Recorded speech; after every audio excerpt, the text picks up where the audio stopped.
An iHeart radio station.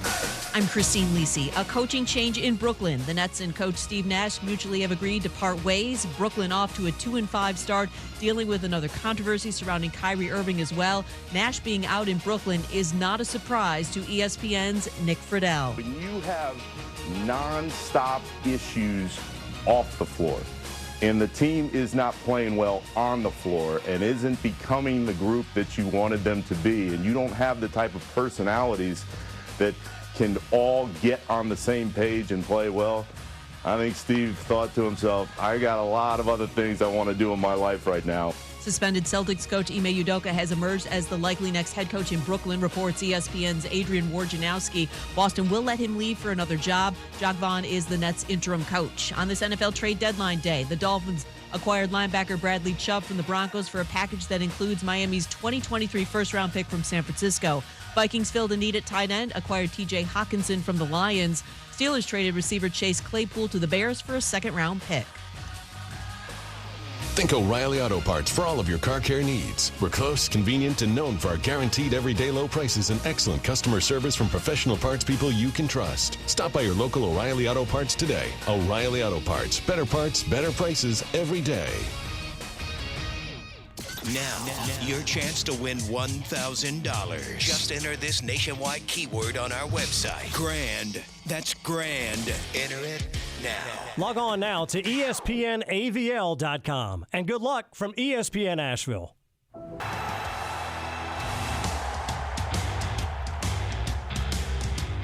And welcome into the Sports Acro.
It certainly does. This is a good move for Detroit because you do get some compensation for TJ Hockenson, who they had no intention of trading. Mm-hmm. The thing I don't understand is trading him in the division. That's what I don't get. This is not one of those. We did the Jets and the Patriots did this one time with Demaryius Thomas. He was very obviously done. New England knew it. They traded him to the Jets because they knew there was nothing left. Right. That's not the case here. You know this is a good player. And I just don't like that. This is a player that's going to be used against you at least for the next 2 years. Mm-hmm. Lions getting a 2023 second-round pick and a 2024 third-round pick. And in return, they will send 2 4th-round picks to the Vikings. One is a conditional 4th-round pick for 2024, which will, become a 5th if they win a playoff If they win a playoff game. So, what? Hit the button. Oh, we got breaking news? Who's gonna break the news? Who's gonna break the news? Who's gonna break the news? Who's gonna break the news? This is actually a double. We got 2 of them. If you were super excited because you're a Raheem Mostert owner and there was no running back to cloud the backfield of the Miami Dolphins, oh no! Welcome to Miami, Jeff Wilson Jr. Oh wow! That's not the only one. Interesting. And that is without a doubt the smaller of the 2. I mean, why do they just hate Raheem Mostert? This one's just comical. The Atlanta Falcons are trading Calvin Ridley to the Jacksonville Jaguars. Okay. For a 2023 5th-round pick and a 2024 second-rounder. Wow, a second-round pick. A second-round pick for a guy that, well, he throws out 7-leg parlays on FanDuel. That's all fine. That's all fine. Well, look, it's not. Look, I told you before this show that this is going to be a weird one. This is going to be wild, and it's going to be fun. Right. We'll have all the breaking news for you. But that's 2 more trades in the NFL. So Hockenson goes to the Vikings, and then you got Bradley Chubb going to the Miami Dolphins. I mean, we talked about... I told you this on Monday. Yeah, as soon as I heard the Jets, I went, why would we... Oh, this is Tyreek 2.0. Oh, we're just going to drive up the price. Cool. You just keep trading off all your picks. That's fine. Makes all the sense in the world. You needed some pass rush. I mean, I get it. He's probably the best pass rusher on the market. Yep. I will say, I was Seacrest out. I love that we do this every year at the trade deadline. All this news comes out of, we will not trade this guy for less than 2 1s. How about a 1, a 4, and Chase Edmonds? Done deal. Deal. It's already on the plane. Well, you got to start somewhere. If you don't believe that the NFL salary cap just doesn't mean squirt, I need you to look at the Miami Dolphins. 100%. But they're going all in.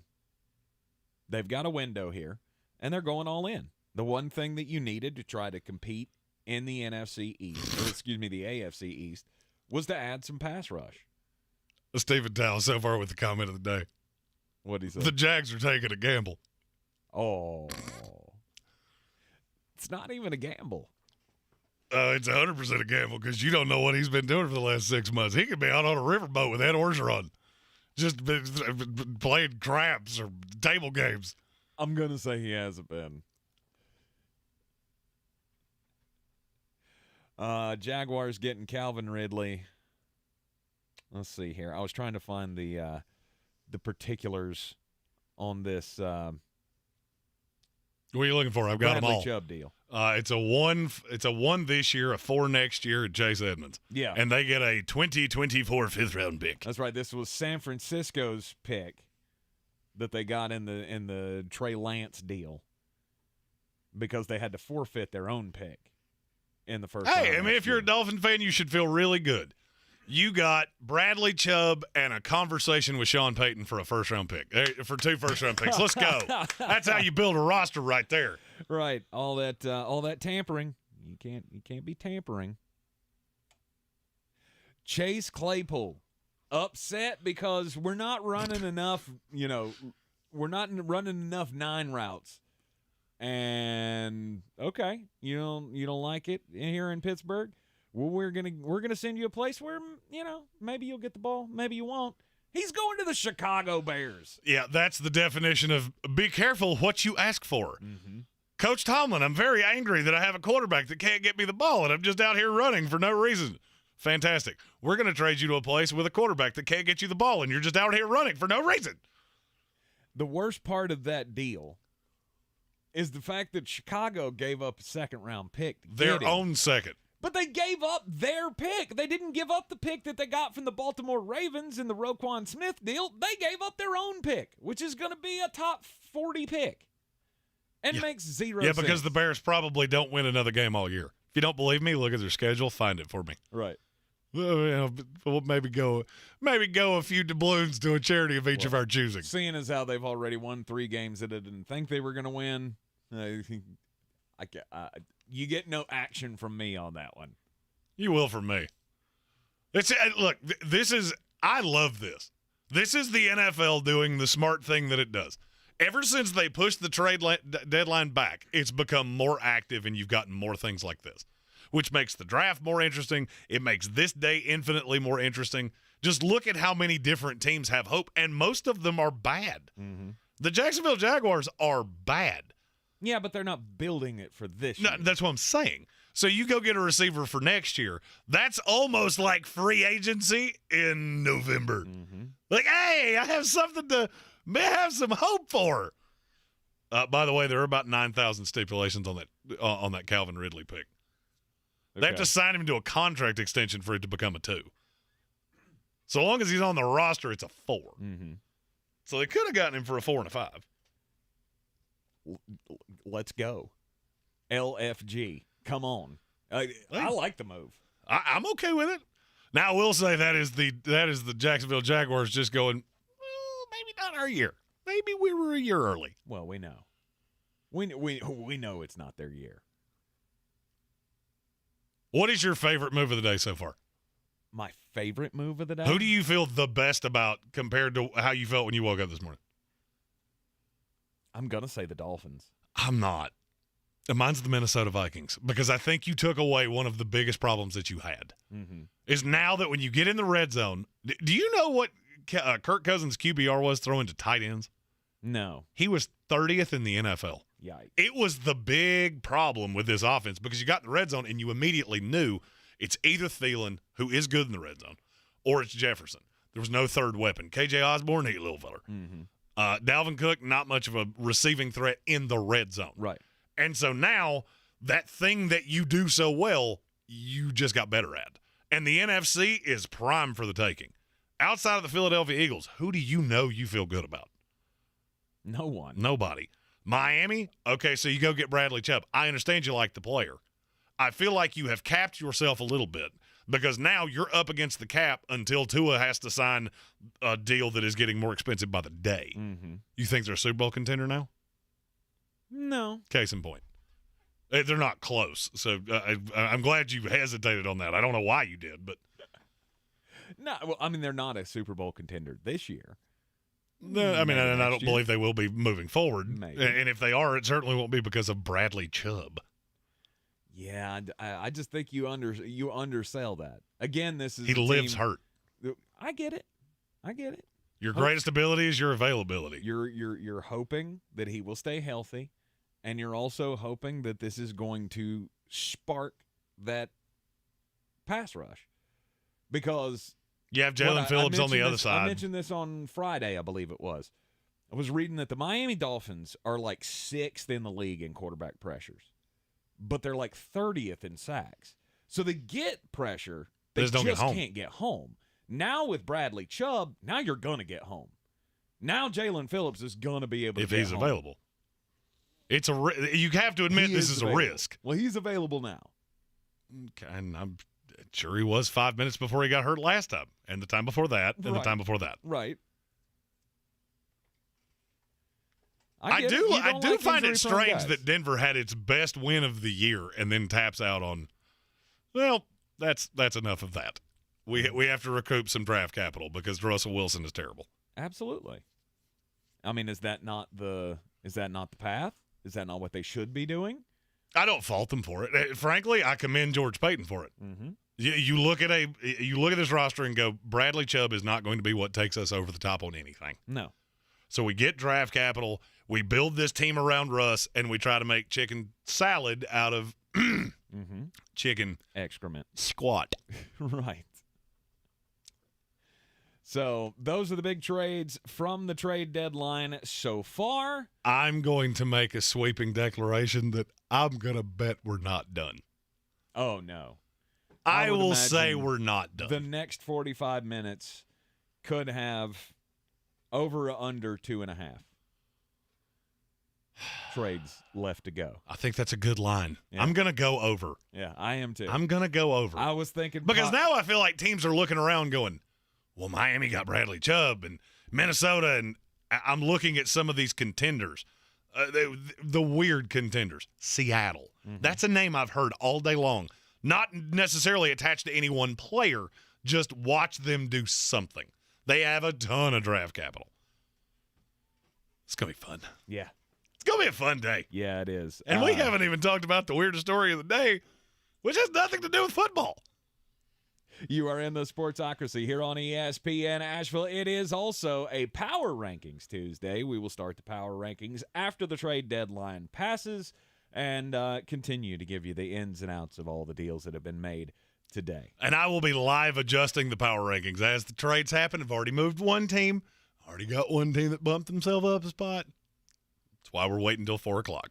Stick with us. We'll be right back. I believe real estate isn't about properties. It's about people. I am Clarissa Marshall with eXp Realty, serving all of Western North Carolina. Navigating the home buying and selling journey can feel overwhelming at times, and that's why having an agent who cares about you and your needs is key. I'm a native of Western North Carolina, and I close over a home a week. I'm an expert in the market, pricing my sellers correctly to net you the most money, and working as a skilled negotiator for my buyers. Please give me a call today at 828-774-6343 to set up a complimentary market analysis. Are you ready to tackle your banking needs?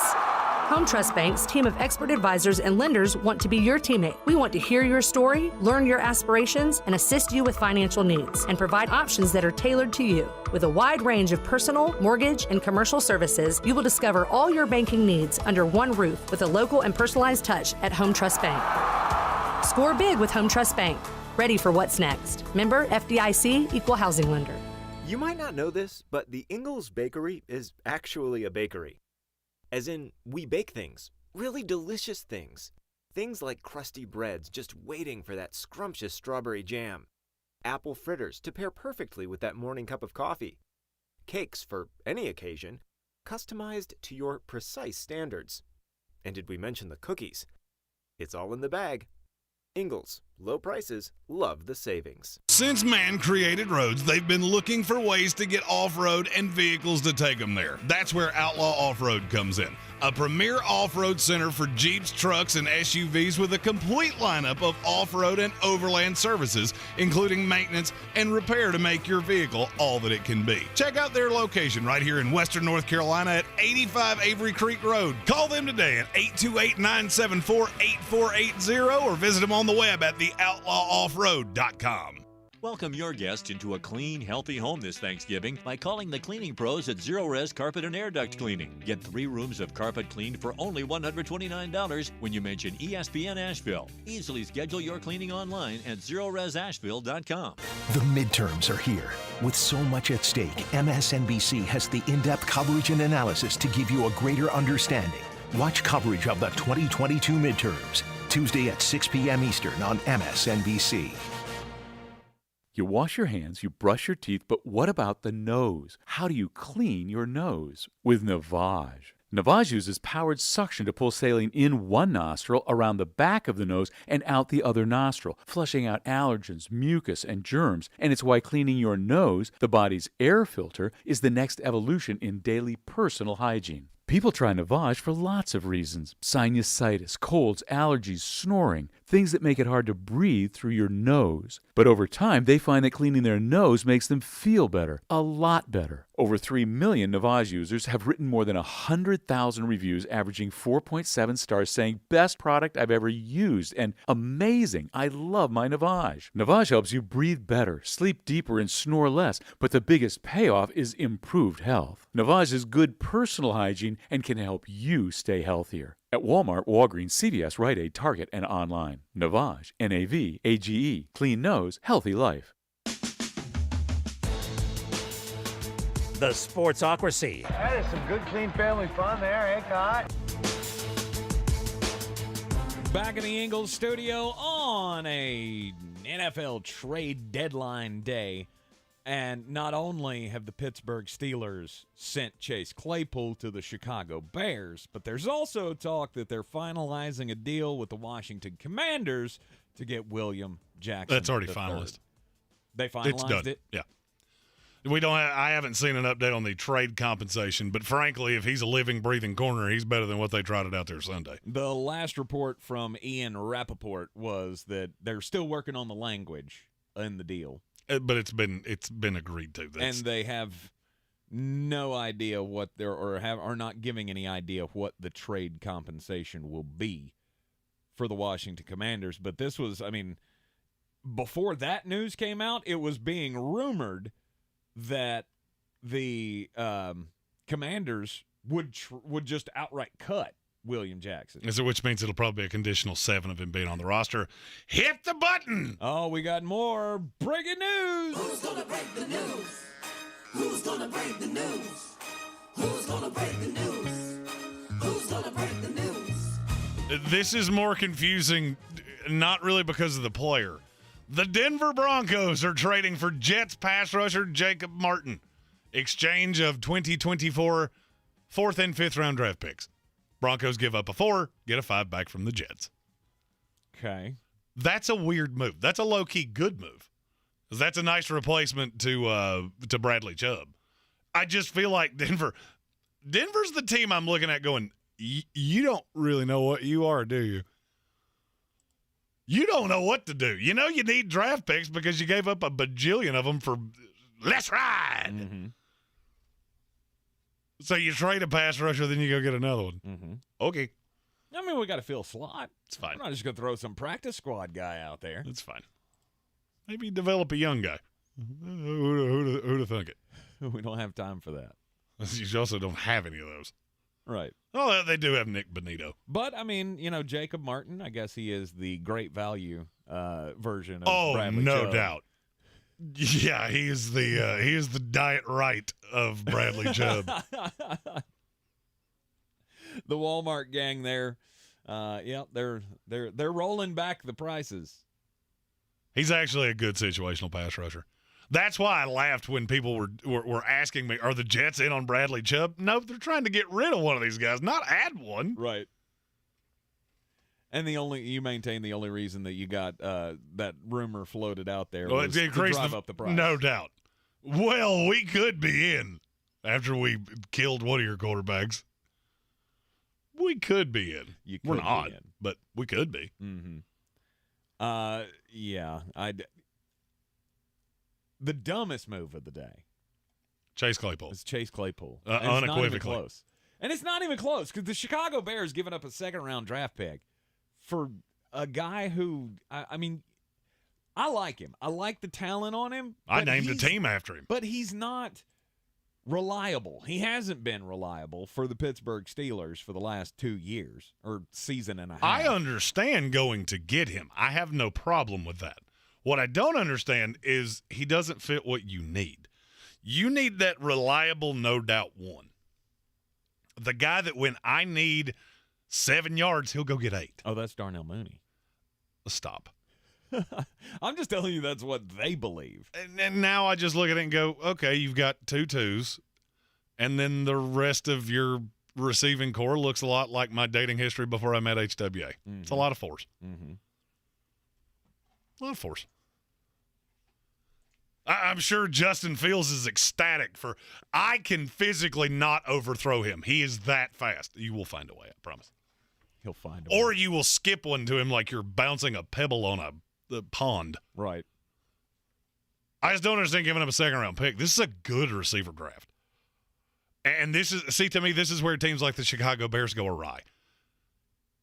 The old Joker line. You're like a dog chasing cards. You wouldn't know what to do with it if you caught it. Mm-hmm. And that's where they're at. Oh, that's a living, breathing young receiver that's available. We hadn't been able to draft one of those, so let's just go trade for one. Did the same thing with N'Keal Harry. How'd that work out? I get that you gave up virtually nothing for him. Mm-hmm. But that's what bad teams do. Well, you got to throw – this is throwing stuff at the wall and see what sticks. And see, I want to do that in the draft with cheap assets. You have Chase Claypool now for the rest of this year, one more year, and then what? So you took a second-round pick that would have been 4 years of team-controlled asset. Could have very easily been a receiver because there's a ton of them in this draft. Mm-hmm. So instead, you went and got a malcontent from another team that you're going to have to pay in a year. You see how stupid that sounds when I say it out loud? Mm-hmm. that's where people like me that work around this league just go, how do you not get this? How do you not get that the good teams in this league, look at how they did it. Buffalo Bills, Kansas City Chiefs, Seattle Seahawks now, New York Giants, New York Jets. Accumulate young players. Young, cheap talent. Sort it out as you go. I can tell you definitively, all 5 teams I just said have missed on a slew of players. But you have so many. That's how you throw things against the wall and see what sticks. That move for the Bears actually makes me think there is somebody in that room that is so delusional that they think they're a contender for the playoffs. That's the only way you can justify that to me, is you actually think you're going to make the playoffs. Which I don't know how you come up with that scenario, but, I guess believe in your guys as much as possible. We're 34 minutes away. We all know that's all Justin Fields needs. Justin Fields is just one guy away from turning this into a great offense. I can actually say that is the last need that they needed. No, I mean, they needed playmakers. They needed playmakers. They needed playmakers, but this one doesn't fit. Oh, it's a guy that can take the top off. You've had guys that can take the top off. The problem is what happens when you get there. I need a legitimate receiver. Chase Claypool, I would have loved him in a lot of places. I would have loved him with the Green Bay Packers. Frankly, I'd have loved him with the New York Giants. Just as a guy that can take the top off. I'm looking at this with the Bears going, and what does that do exactly? Is he a guy you can chuck out there and base 12 personnel? Are you gonna go seal that edge as a blocker? Oh, okay, yeah, I didn't think so. We'll keep you up to date. Any more trades break on through? And I feel very sure they're going to. Probably so.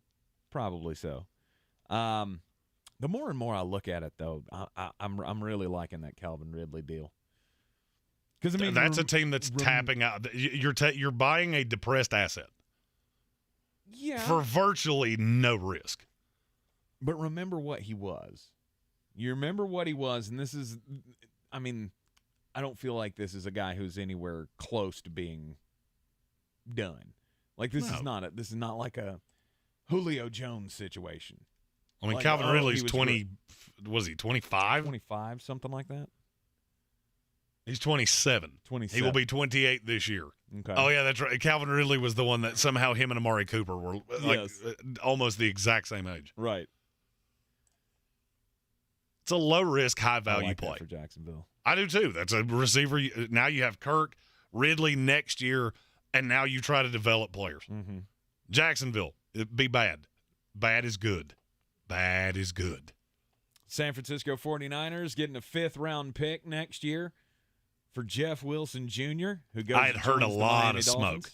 Well, I mean, it only made sense after you got Christian McCaffrey. I mean, granted, he he's that guy that wakes up every morning and his legs are broke and his arms are broke, but still. Well, I mean, the problem with San Francisco is that you have found money in Jordan Mason because he's better than you thought from every report out of that building. You're going to get Elijah Mitchell back in a few weeks, who will be the 2. You've got a draft pick invested in Tyrion Davis-Price. Go get something for the extra piece. I watch teams let players like this walk out the door for nothing every single year, and it makes no sense. What does that do for the fantasy value of Raheem Mostert? Nothing. He'll be used in the same role that Chase Edmonds was. He'll see probably 25 to 30% of the snaps. If something happened to Raheem Mostert, he would go through the roof. It's not bad. Okay. It's not bad. And he's a player that knows the system from their time together in San Francisco. I will agree with you, though. A number one move of the day as far as fantasy is concerned has to be TJ Hockenson. That's as of right now, yes. And I think that, like I said, I think that's a good deal. I think it's a good deal, smart deal by Minnesota. You are in the Sportsocracy here on ESPN Asheville. It's time to get just a bit outside. Boy, you must be outside your mind. The Sportsocracy. Just a bit outside. He tried the corner and missed. We not only have big news in the NFL with the trade deadline going on, but we also have big news in the NBA as well. This is the most mind-boggling thing I think I've ever heard. Not too long ago today, Steve Nash fired by the Brooklyn Nets. Mutually agreed to part ways. He got fired. You can put lipstick on this pig all you want to. I disagree with you vehemently. I would say Steve walked in and went, life is too short. I am sick of Kyrie Irving. I am sick of Kevin Durant. I'm going to go hang out with all my monies away from this dumpster fire. Yeah, I don't know that. I mean, I'm sure he's ready for something else. Well, I mean, that's the report that's out, is that he went to Joe Asai and went, I'm out. Okay. But after you started out the season 2-5, and the Nets look like a team that's going nowhere fast. In fact, I mean, as soon as the deals happened, Jeremy, you were the one screaming, this is not going to work in Brooklyn. And there's nothing Steve Nash could do to make it work. You went and hired a former player as a coach that had no experience with 3 large personalities. And then you brought them, you traded off one of the easier to game plan with pieces and brought in the most difficult one in the NBA, in Ben Simmons. God, he's awful. He's so bad. Did you see the He's bad at offensive things. Yeah. He does a lot of intangible things. And you're not wrong. But did you see the play the other night where Kyrie Irving threw he passed down into the post to Ben Simmons and was screaming at him, shoot it, shoot it. Shoot it! And he refused. He absolutely refused and just kicked it back out. But now Steve Nash is gone, and now it appears that the hiring of his replacement is imminent, and it's going to be Ime Udoka, the suspended head coach from the Boston Celtics, who got suspended for the year, and it's never been a secret that if somebody wants to make us an offer, we'll let you have him. And it looks like that's the way this is going to go down. The Brooklyn Nets will bring back Ime Udoka, who was on Steve Nash's staff in Brooklyn before he took the Boston job. I think it's a brilliant move. I didn't like the handling of the Ime Udoka thing from the jump. There was too much misinformation. There were too many people that either knew things and were leaking it for no reason, whatever. Mm-hmm. This is a weird look. How are you supposed to sell this as the Nets? The Celtics literally suspended this guy for a year because he was so creepy or whatever. Because we don't really know what happened. But he's good enough for us. Hey, maybe they'll go sign Josh Primo, too. If you don't know what I'm talking about, Google it. We don't know what happened with Ime Udoka. All we know, and the reports that I saw about it, was that he had some sort of a relationship going on with somebody in the front office. Look, he's a great coach. He is a great coach. I thought it was a little over the top. Of course, not knowing all the details of if he was just having a relationship with somebody in the front office. I get you don't want that, but I don't know if that's a reason to get rid of a head coach that darn near won you a title. It's hard to comment on when you don't know. I get it. And if you're the Nets, look, they have a previous relationship. Mm-hmm. Udoka was an assistant there for 2 or 3 years. Mm-hmm. So they know the guy pretty well. I get it. It's just a weird look. Mm-hmm. And poor Jock Vaughn. Poor Jock Vaughn just can't catch a break. Well, I mean, he's had like 9. He's had 2 jobs of his own and was terrible in both. I don't think that's I can't catch a break. Oh, poor pitiful me. Well, he was supposedly at the top of the list before the Steve Nash deal. And then Steve Nash gets fired, and they go, hey, Jock, here's your chance. You're going to be the interim coach. And not an hour after Steve Nash is fired, oh, yeah, Jock, sorry. You're going to have to take a seat back on the bench. Because we're going to go get that guy that Boston just suspended for a year. My story is about a look, but it's not a weird look. It's a really funny one. Jerry Jones, I think, is low-key much funnier than people know. Okay. He had a Halloween party. As you do. You know, an 80-year-old guy just out here living his best life, got more money than you can shake a stick at. And there's pictures everywhere of all these guests in their lovely costumes. And Jerry dressed in something that very well may get him fined by the NFL. No. He dressed as an official. He's in a referee getup. Okay. And he's also wearing a pair of mirrored sunglasses with a cane. He went as a blind official. Referee. Nice. Very nice. Hilarious. That's a good one. And the funniest part of this was he didn't even try to hide it. He did an interview with Sports Illustrated and said, oh, yeah, I had the cane and everything, and I used it on some people, too. I don't know what that line means. That. I don't know. That's a weird line, and, Jerry, I don't think that necessarily came out the way you wanted it to. But that is absolutely hilarious. That sounds like crimes, and I don't think you should be admitting to crimes. Well, you know, Jerry can't help it. He gets it his own way sometimes. This is true. But that is hilarious. So is there rumor that the league is going to fine him for that? Oh, yeah. They will fine it. There's no rumor. It's you 100% took a shot at officiating as an owner. That's an immediate $100,000 fine. You don't even have to say anything nefarious. It was worth it. Jerry Jones has $100,000 in his couch cushions. I'm sure he will write that check happily. Like, Roger, take my money. It's fine. How about them Cowboys? It is the Sportsocracy here on ESPN Asheville. Back with more next. This is your Exergen Temporal Scanner weather forecast on ESPN Asheville.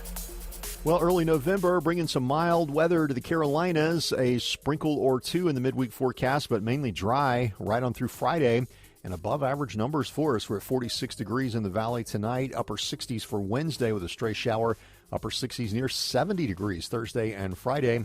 And numbers running a good 10 degrees warmer than average late week. I'm meteorologist Scott Larimore. That's the latest Weather Channel forecast. This report is sponsored by Taco Bell. The rumors are true. Nacho fries are back at Taco Bell for a limited time. So if you've been craving those golden fries with their Mexican spices and that warm nacho cheese sauce you dip them in, go to Taco Bell and order some today. Contact store for participation, which varies. This is Loyalty Lab Interview 6. Subject, grandmother's loyalty. Margie, what do you do when your grandson misbehaves? Angels don't misbehave. Here we study the most loyal, like you and... Oh, there goes the lamp. Shouldn't have put it there. Shell and the Fuel Rewards program has our members' backs, too. It's super easy to save on every gallon. Loyal, just like how you acted like that wasn't his fault. Someone should clean that up before he gets hurt. Yes! Loyal, just like that. 10 years of FR.com. Terms and conditions apply. O'Reilly. See better and drive safer with Rain-X Advantage wiper blades at O'Reilly Auto Parts. Right now, purchase a pair of Rain-X Advantage wiper blades and get a $15 gift card after mail-in rebate, plus 2 times O Rewards points. Our professional parts people will even install your new wiper blades for free. Stop by O'Reilly Auto Parts or visit O'ReillyAuto.com. O'Reilly Auto Parts. For more information about contests on the station, log on to ESPNAVL.com. The iHeartRadio Asheville Pro Football Pick'em Challenge is back. Just log on now to ESPNAVL.com to make your picks. Each weekly winner gets a $50 gift card to Asheville Pizza and Brewing and will be a finalist for our grand prize. Log on now, ESPNAVL.com. Everyone's heard about the housing market and this being the best time to sell a house in years. But the same thing applies to cars. Whether you're looking to buy a car, trade in, or sell that car in the driveway collecting dust, Fred Anderson Nissan of Asheville wants to buy your car. They have 2 on-site managers that work with Kelley Blue Book to give you top dollar for your vehicle. You can even have your car appraised instantly at AndersonNissan.com. Stop in and visit them today at 629 Brevard Road in Asheville or call them at 828-365-1663. Rogue Combat Club, Asheville's home for comprehensive martial arts training, has a goal for our community, one that's stronger, more fit, and unwavers in its support of one another. Rogue Combat Club's instructors have competed at the highest levels and offer classes for everyone from young children to adults in Brazilian Jiu-Jitsu, Muay Thai, and wrestling. Rogue Combat Club classes can help you boost your self-confidence and self-defense skills while weeding out the egos and intimidation found at other gyms. Join today at RogueCombatClub.com. Ahoy, matey! At Ingles, our extensive seafood department offers a huge variety, from your local catch to flavors from around the world. Wild sashimi tuna, Charleston crab cakes, mountains of shrimp, bourbon salmon, wild mahi-mahi with mango salsa. It's enough to make any salty sea captain ready to set a course for the bounteous treasure of the Ingles Seafood Department. It's all in the bag. Ingles. Low prices, love the savings.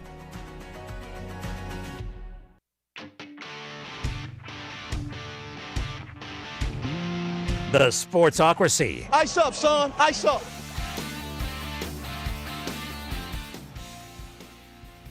So the Chicago Bears made the dumb move of the day, getting Chase Claypool for a second-round pick next year. My question is, apparently the rumors were that the Packers were going to be the high bidder for Chase Claypool. Well, I mean, the Bears two's better than the Packers, so if they wouldn't come off of one, that's pretty easy to understand. Oh, and that's what I'm saying. But did the Bears make this move just to keep him from going to Green Bay? No. You made this move because you need a living, breathing receiver to figure out what you have in Justin Fields. Mm-hmm. Because they're going to be in a position to draft a quarterback, and everything I've seen today makes me think there may be 5 go in the top 10 this year. There may be 5. Because the Detroit Lions can get anybody they want. Mm-hmm. They have 2 1s, they have 2 2s. You go anywhere you want. Mm-hmm. And Philadelphia is probably going to sit right there and wind up with Will Anderson. Unless the Saints turn things around. Right. In which case, it'll be Seattle. Wow. He's going to fall in the lap of one of these teams that has an extra first-round pick. Mm-hmm. Okay. All right. Big move of the day continues to be Bradley Chubb. Who else needs to make a move? I'm dumbfounded that the Packers haven't. I mean, and maybe it's that they look at it the same way I did, if there's nothing we can do here. I mean, Brandon Cooks, I'm not going to say wouldn't help, but does that actually put us back to where we should be? I mean, there are still names. Look, Brian Burns, it's still swirling on Brian Burns. Mm-hmm. I will not be shocked if in the next 17 minutes. I know the Rams have offered 2 1s. I know it for a fact. And I'm going to be honest with you. If you have turned that down, I'm going to need you to explain yourself. There was a rumor this morning it was 3. It is not 3. I've been down the rabbit hole. It's 2, 24, and 25. Mm-hmm. That is a long time to pay off a deal. I understand that. There's not really an edge rusher in this league that is worth that. I understand how impactful they are. I get it. You're getting ready to go through a coaching change. I've said this before. He really puts you in a position that you have to play a very specific kind of defense. Mm-hmm. So I'm hearing a lot of things there that's making me think that Scott Fitterer might be sitting in his office right now with his finger on the button just going, do I do it or not? Do I do it or not? Waiting on Brandon Cook's name to be called here. It's like draft night. Because, I mean, I feel like that's a foregone conclusion. And people try to take, their social media activity to mean something. Brandon Cooks, stop doing that. Nobody. He scrubbed his Instagram. Who cares? Well, Brandon Cooks apparently has been out there liking everything. Yeah, he today. has. Liking all of the posts. They say Brandon Cooks is going here. Brandon Cooks is going there. And Brandon Cooks' account is liking all of these posts. So that leads me to believe he knows he's going to see a change of scenery. It just depends on where and to who. Will it be the Green Bay Packers? What would the Packers be willing to give up? So I get being stuck in the thought of, I really don't want to give up big draft capital if I'm the Green Bay Packers. No, I mean, that's what I said yesterday. None of this really changes anything for me. Brandon Cooks, I can tell you that there were calls, but there was no real traction as of 10 or 11 o'clock this morning. Now, these things can change quickly. Mm-hmm. And I like I said, you asked me 25 minutes ago, over under 3 more or 2.5 more deals. I will still stick with the over. I would say there's probably 2 more out there. Mm-hmm. 13 minutes to go before the actual trade deadline here at 4 o'clock. And William Jackson is done to the Pittsburgh Steelers. Okay. Conditional 7 in 2025 to Washington. No. Washington gets a conditional 6th rounder in 2025. Pittsburgh gets William Jackson and a conditional 7 also in 2025, which is the definition of, well, we were going to cut you, and they gave us something tangible. They gave us a bag of onions. You have these. I mean, hey, at least you got something out of him without just outright cutting him, which was the rumor.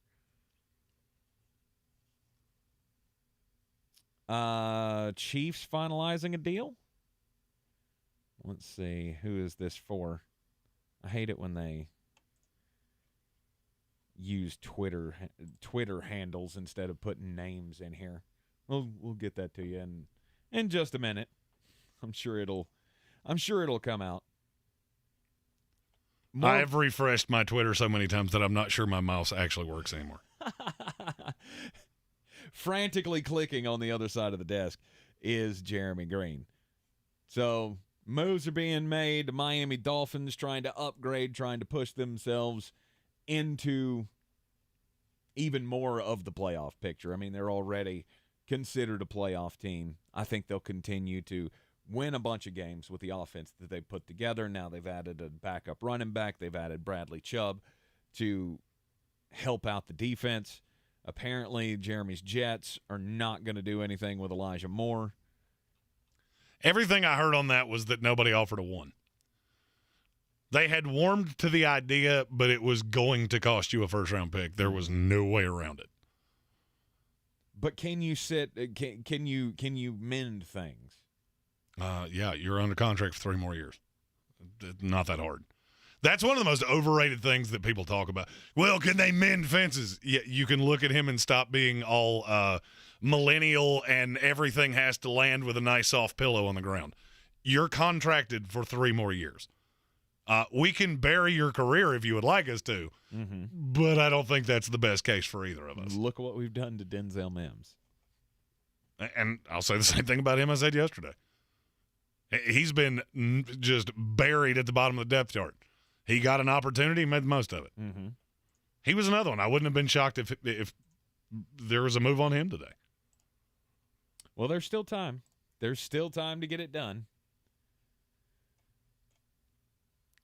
I think that's the first time the top of my Twitter notifications has had 13 minutes on it yet. It's like 45 seconds, 2 minutes.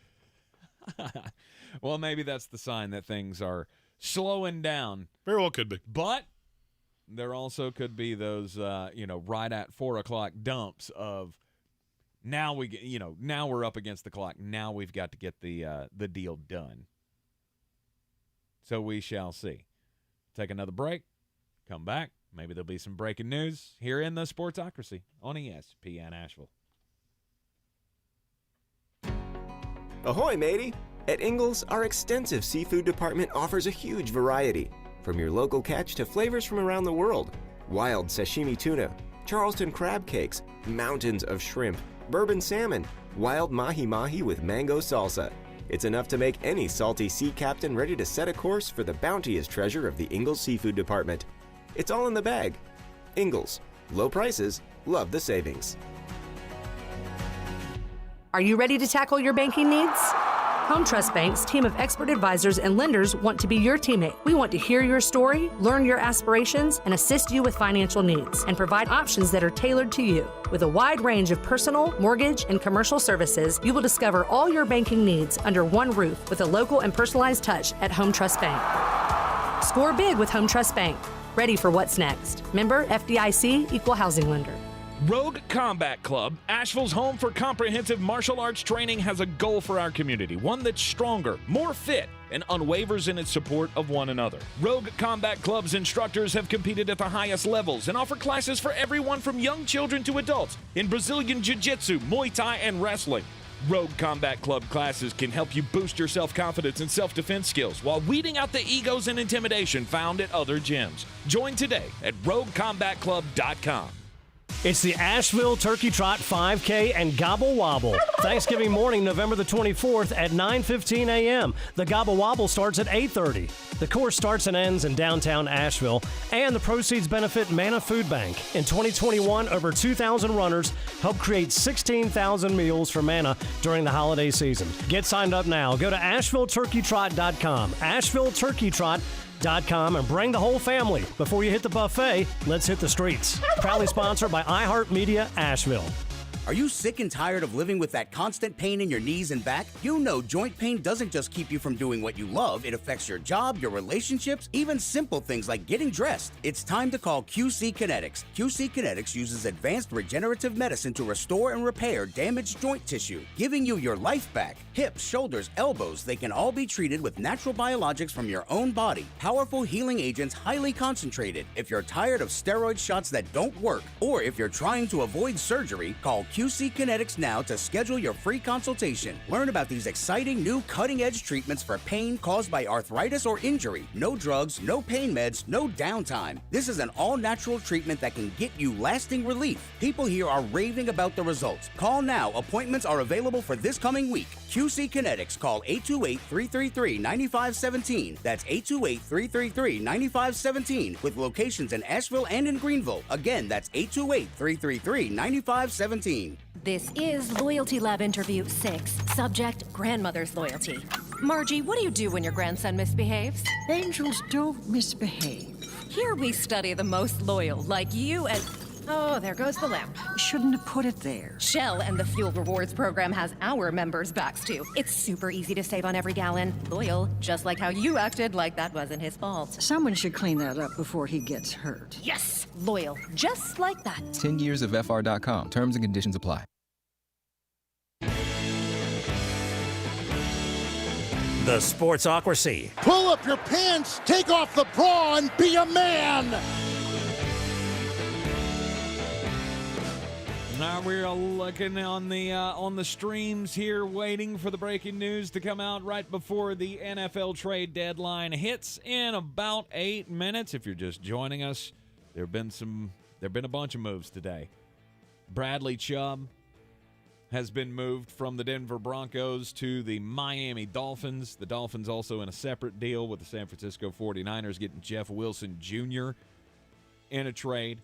The Lions have made a deal with the Minnesota Vikings in which the Vikings will receive TJ Hockenson, which helps out the offense. The defense was really where you should have tried to make some kind of a move just to improve what is the worst defense in the league. But I mean, the Lions still got time to make a chance or to make a move here. I mean, this went about the way we thought it would. Yeah, you had the high-level name. The fantasy show that I did with Armchair this morning, I said there will be a name that you haven't heard. I cannot get it was TJ Hockenson. Mm-hmm. So that's a big move to Minnesota. Nice addition by Miami to add Bradley Chubb. Yep. And I like that Jacksonville added Calvin Ridley. Yes. For virtually nothing. Mm-hmm. If they don't sign him to an extension, this is a 4 and a 5. I mean, he's a top 5 receiver when he's at the top of his game. I'm not so sure he's a top 5 receiver. It's being a little revisionist history. He's a very good receiver. His last full season, he was top 5 in the league. Yeah, in yards, which is the most overrated stat in all of statdom. He's a very good receiver. Him and Christian Kirk make a nice twosome for Trevor Lawrence moving forward. Absolutely, they do. Chase Claypool going from the Pittsburgh Steelers to the Chicago Bears.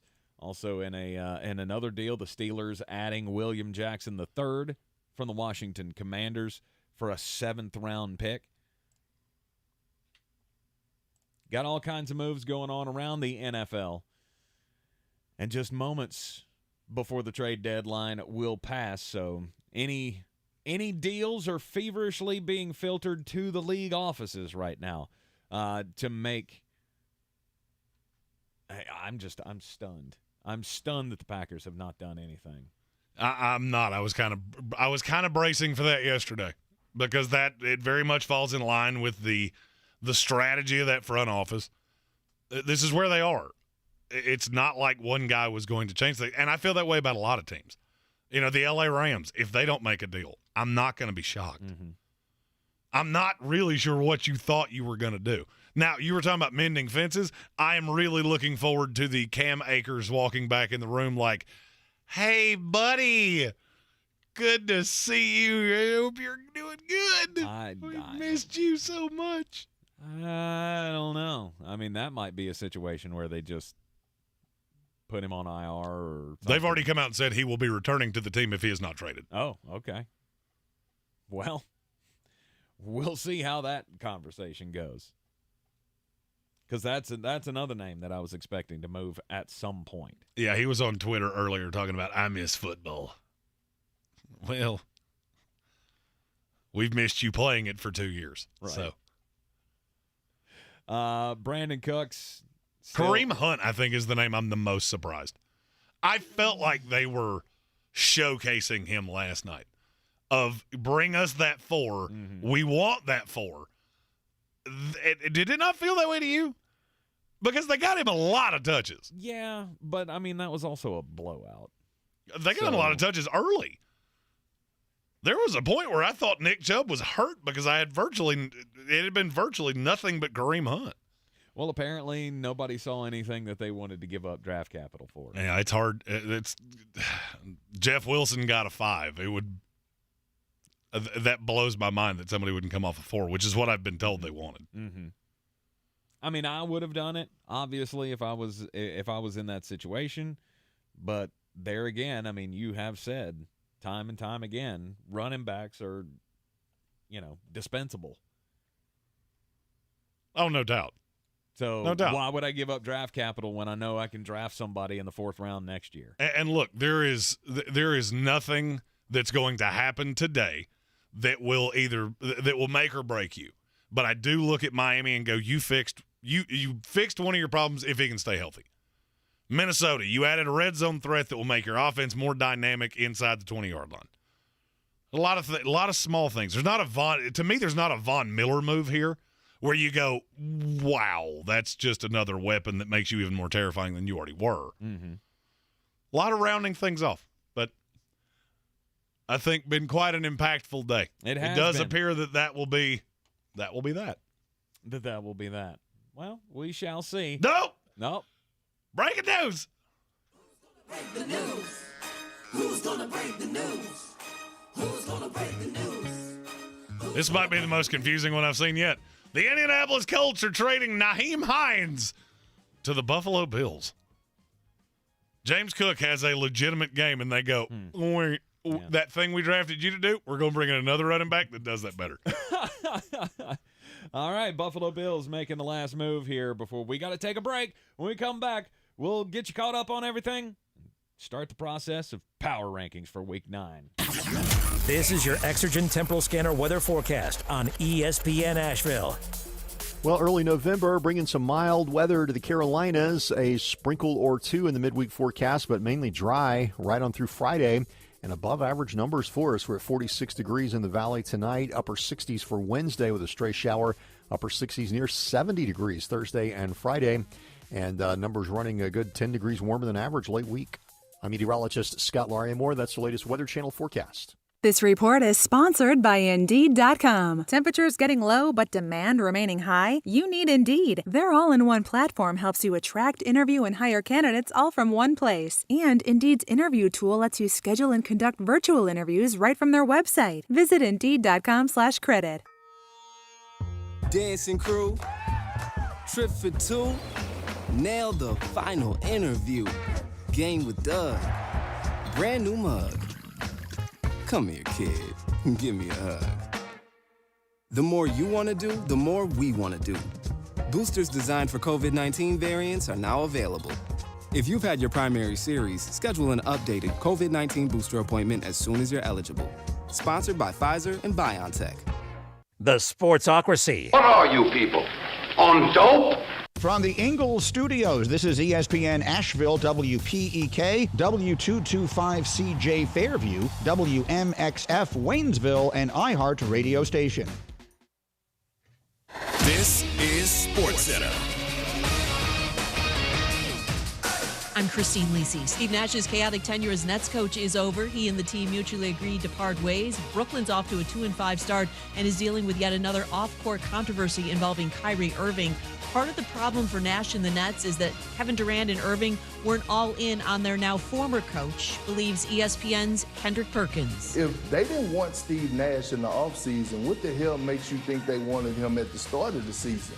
And not saying that they were playing to get him fired, but if a coach is not demanding the locker room and you don't have your two superstars' attention that need to, where you can hold them accountable, then it's not going to work. ESPN's Adrian Wojnarowski reports the Nets are progressing on the hiring of suspended Celtics coach Ime Udoka to be the next head coach in Brooklyn. Assistant Jacques Vaughn is the Nets' acting head coach. On this NFL trade deadline day, the Dolphins acquired linebacker Bradley Chubb from the Broncos for a package that includes the 2023 first-round pick Miami got from San Francisco. Vikings acquired tight end TJ Hockenson from the Lions for a 2023 second-rounder and 2024 third-rounder. Do you own or rent your home? Sure you do. Fortunately, Geico makes it easy to bundle your home and car insurance. It's a good thing, too, because having a home is hard work. Go to geico.com, get a quote, and see how much you could save. Geico.com. Easy. Now, your chance to win $1,000. Just enter this nationwide keyword on our website. Cash. That's cash. Enter it now. Log on now to ESPNAVL.com. And good luck from ESPN Asheville. He's a degenerate gambler. You are a smelly pirate hooker. And he's cheaper than oxygen. He's useless. But somehow, they make it work. Jeremy Greene. Tank Spencer. There's no holding back in the Sportsocracy. Presented by Ingles Supermarkets and Fred Anderson Nissan of Asheville. It is the Sportsocracy here on ESPN Asheville, 92.9 FM, 880 AM, and 1400. Coming to you live from the Ingles Studio. We're heard everywhere on the iHeartRadio app, and we're seen everywhere on YouTube. Just go to thesportsocracy.com, click on the live video link, subscribe to the channel once you're through to YouTube. That way you can get all the alerts when we go live for the special fantasy shows that happen on Sundays and on Tuesdays. This morning, Jeremy Greene and armchair commentary, David Smith, talking about the trade deadline, who you need to pick up this week, all that kind of good stuff. You can find it there on the YouTube channel. And like I said, subscribe to the channel, and you can get that alert so you can watch it live. No trade for Elijah Moore or Brandon Cooks. Those are both official. Oh. So they are both droppable in fantasy football. No value there. And with that, I guess that'll just close the book on this year's trade deadline. Lots of moves Does have appear been that made. way. And that means it's time for Power Rankings. It's Power Ranking Tuesday here in the Sportsocracy, looking at Week 9, everything that transpired over the weekend. And last night, the Cleveland Browns, shout out, handling business against the Cincinnati Bengals at home. They own Joe Burrow. Mm-hmm. I do not know why, but they do. They do. What was it like? This was like the sixth game in a row or something that Joe Burrow has thrown a first quarter interception against the Cleveland Browns. I watched the entire game. I still don't understand it. Myles Garrett. Myles Garrett is a hell of a player. Oh, yeah. That reminds me. I had a lot of Bengals fans that were messaging me last night. I haven't broken this out in a minute. He's a guard. He's a guard. He's a guard.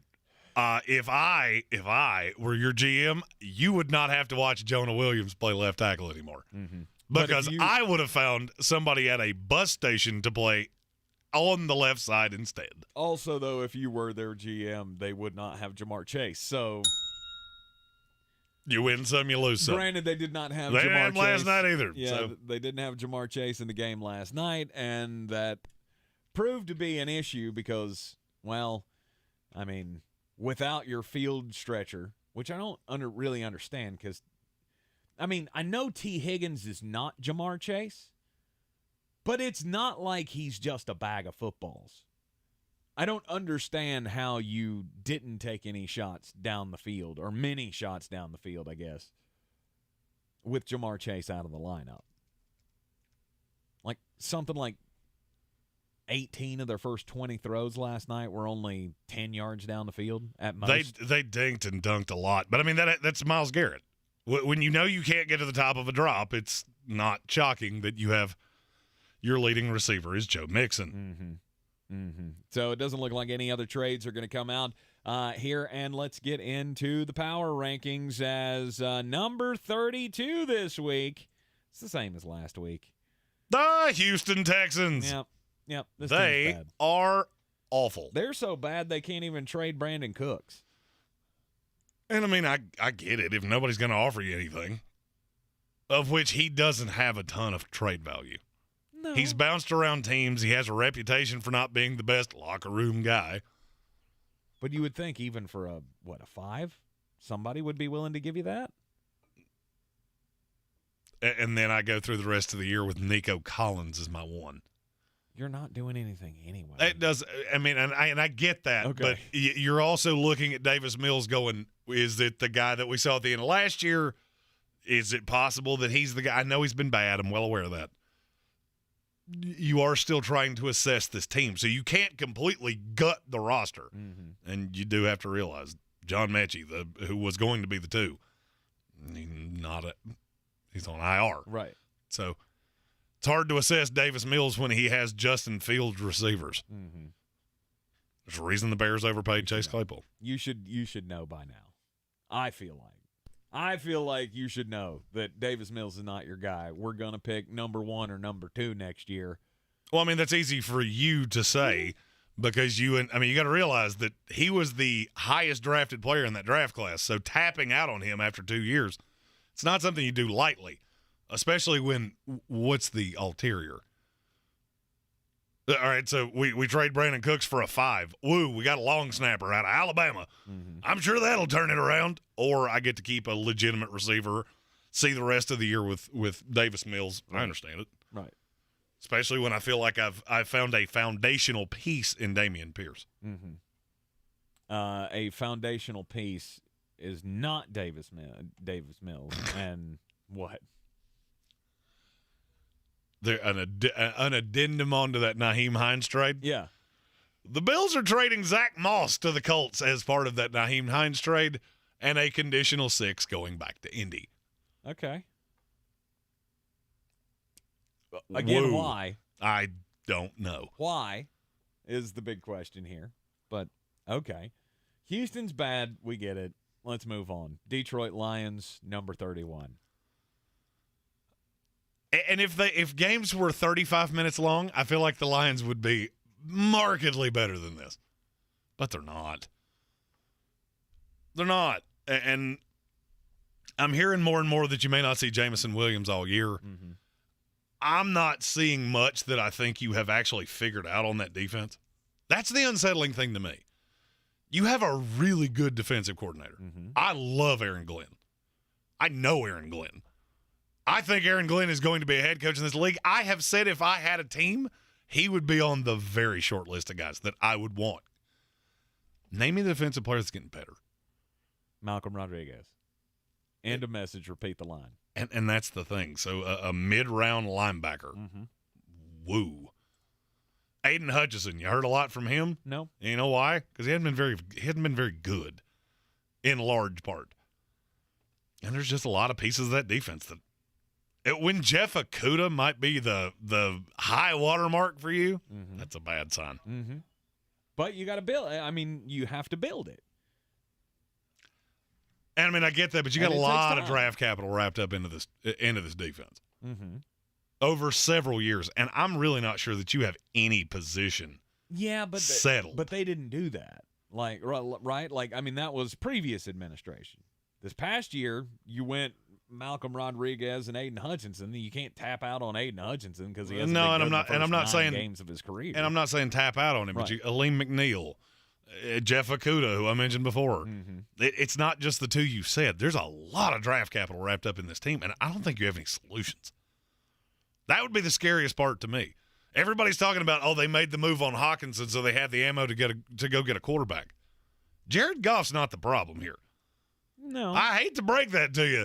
If I'm the Detroit Lions, and this is going to sound absolutely insane when I say it, if I'm the Detroit Lions, all 4 of those picks are not going to a quarterback. No, it'd be defense. I have no less than 10 bigger needs than quarterback. Mm-hmm. And I'm not sold enough on any of them to go back into the spin cycle that is trying to figure this out. Right. Number 30, Week 9 power rankings. It's the Chicago Bears. They're still awful. Of course they are. But Justin Fields, blah, blah, blah. He's still bad. Okay. Watch the games. Turn off the ESPN highlights. Maybe sit down and watch a game. 7 out of every 10 plays are just mind-bogglingly bad. Mm-hmm. Mind-bogglingly bad.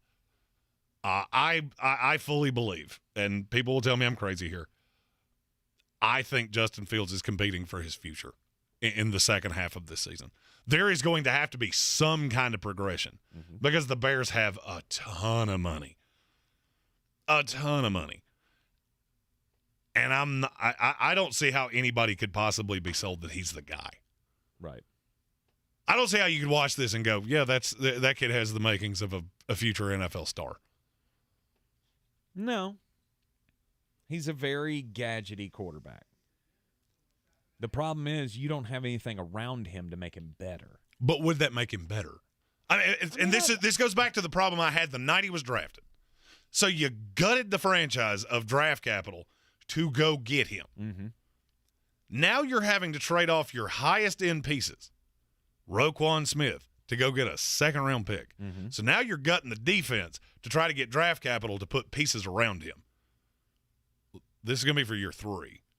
So you'll be going into year 3 really with no idea of what he would look like with weapons. By the time you have weapons, you're going to have to pay him.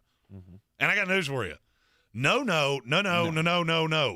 Not under any circumstances ever should you pay this kid high-end starter money because that's not what he is. And I don't see that in his future. But we're stuck. You're not stuck. It's a myth. You're not stuck. The Arizona Cardinals, were they stuck? Nope. Went up the number 1 pick. Bye, Josh Rosen. You keep compounding an error all you want to, but a boo-boo is a boo-boo no matter when you figure it out. And they have made one. Mm-hmm. You have to play a non-sustainable breed of football to win with Justin Fields.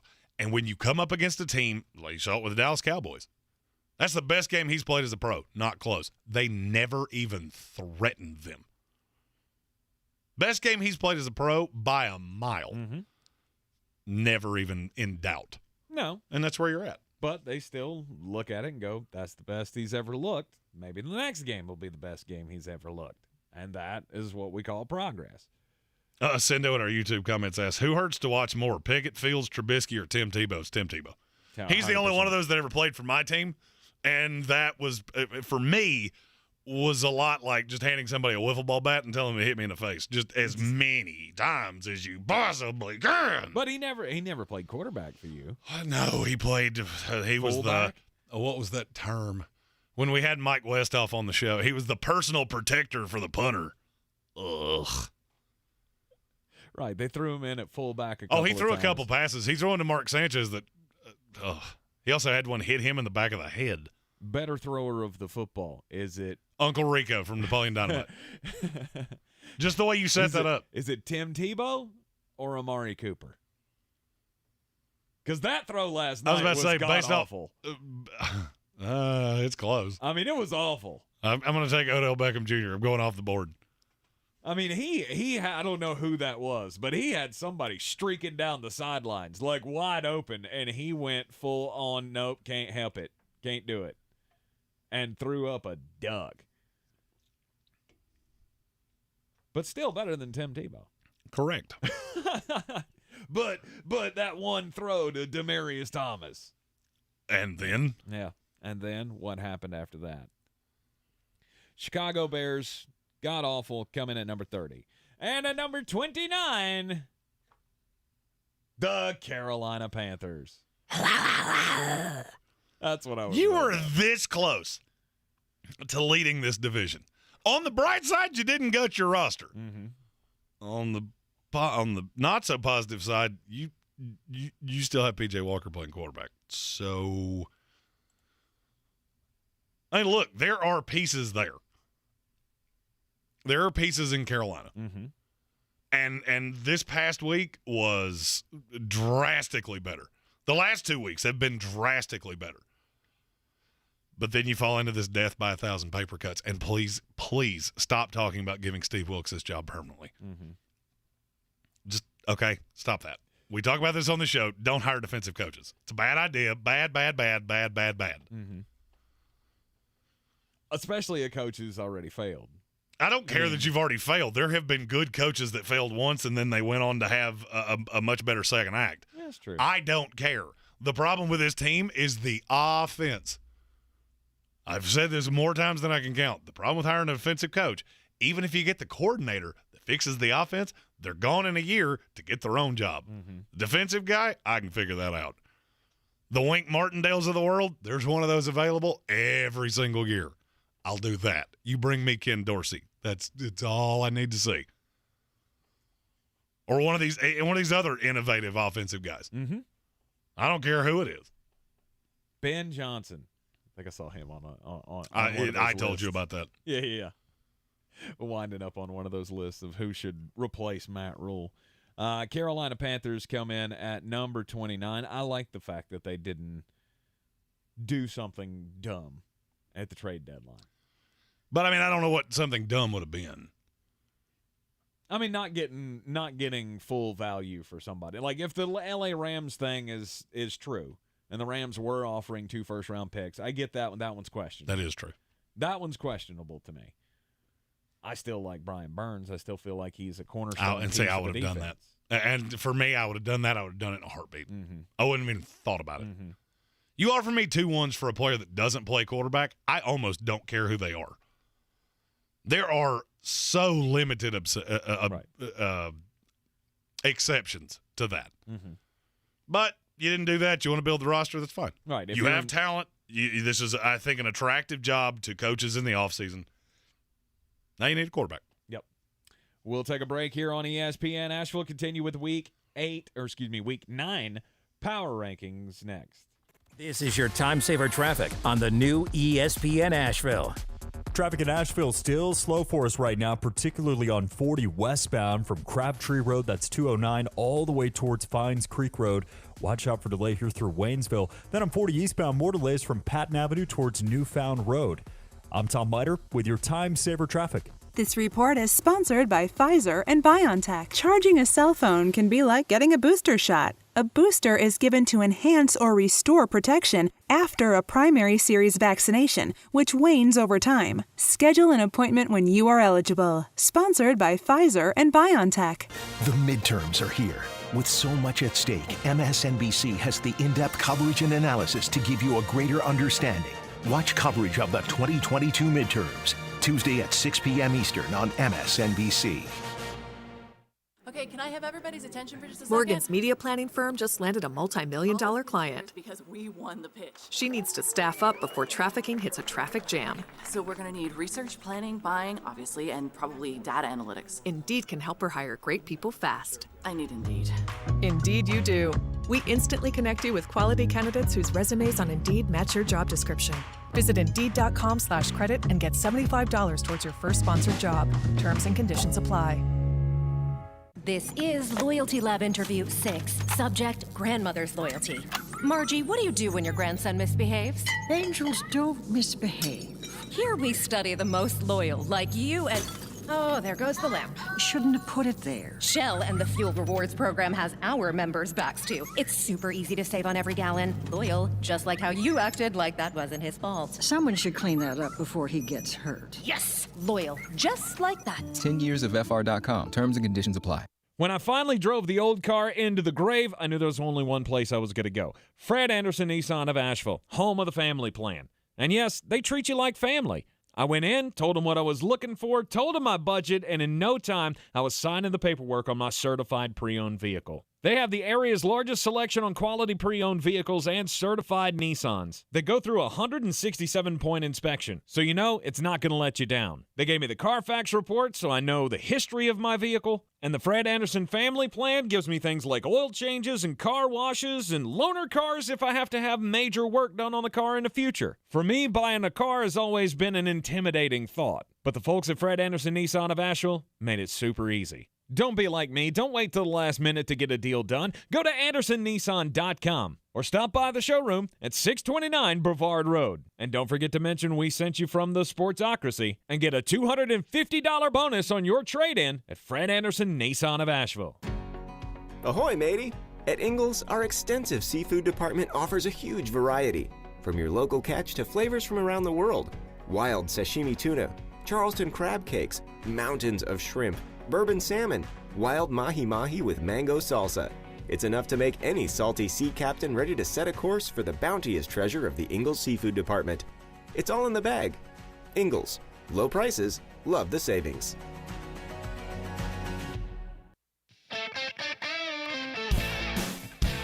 The Sportsocracy. Hello, everybody. This is good old J.R. Jim Ross, WWE Hall of Famer. Boy, these boys are smart. You talk about goofier than a pet coon. Let me tell you something. This show is a legitimate slobber knocker.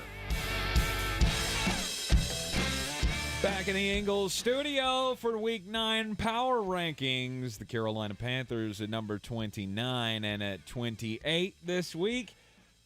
I mean, fresh off of just a demolition at the hands of the undefeated team in the NFL. It's the Pittsburgh Steelers at number 28 this week. They got Chase Claypool out the door today before the trade deadline. I think they were a low-key winner of today.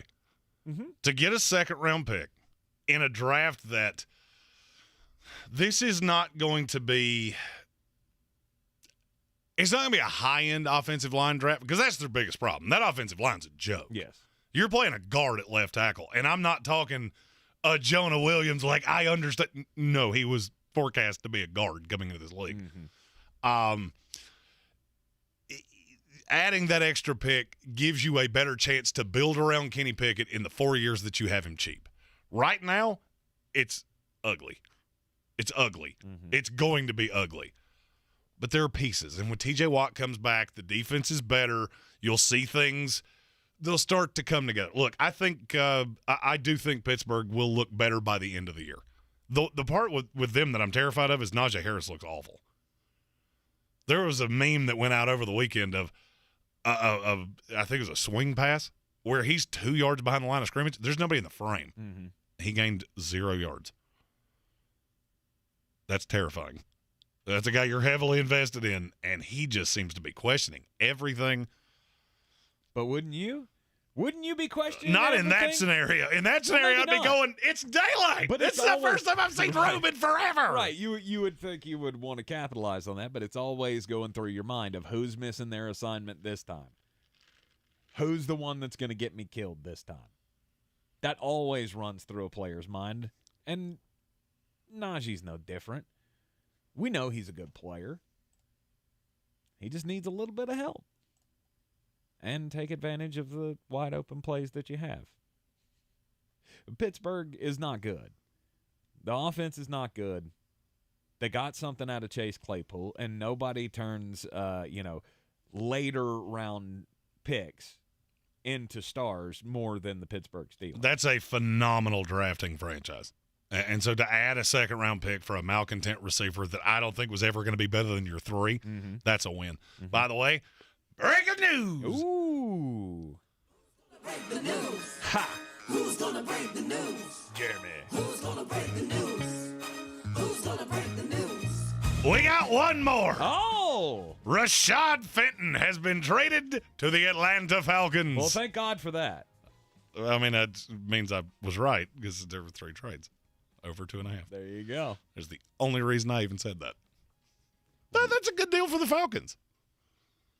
It's a nice third corner for them. Mm-hmm. Atlanta is the weirdest good team I've ever seen in my life. The weirdest good team. They're because I can't figure out why they're good. Ah, I got you. The offensive line, which was supposed to be one of your biggest problems, it's been one of your biggest strengths.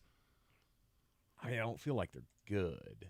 I mean, just because they're the best team in that division doesn't mean they're good. They're better than your Bucks. That's what I just said, isn't it?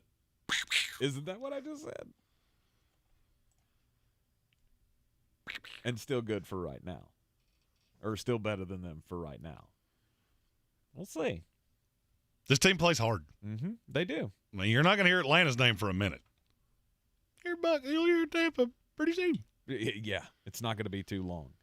Pittsburgh Steelers coming in at number 28. Number 27 this week is the Jacksonville Jaguars. And look, the deal for Calvin Ridley tells me everything I need to know. This year is exactly what I thought it was. We overreacted when they beat the Chargers. That was just the Chargers' bad week. All right, virtually every team has had one of them. Jacksonville, you got a lot of young talent. There's a lot of Devin Lloyd, dog. Yep. Trayvon Walker, at times, dog. And now you got Calvin Ridley. It's the first, I saw this on Twitter, and now I can't remember it, pre-ordered wide receiver. It's the bonus. Trevor Lawrence is the first quarterback in NFL history to have a pre-order bonus wide receiver. There you go. He went full Madden Ultimate Team and just ordered the game early and got a bonus receiver for next year. Mm-hmm. And that's what you should do. Mm-hmm. And after getting, making the deal with the Jets last week to send James Robinson, you got a pick out of that. You're accumulating draft capital, but you've also accumulated a star. He is a no doubt star. And look, this is something I haven't heard anybody else say.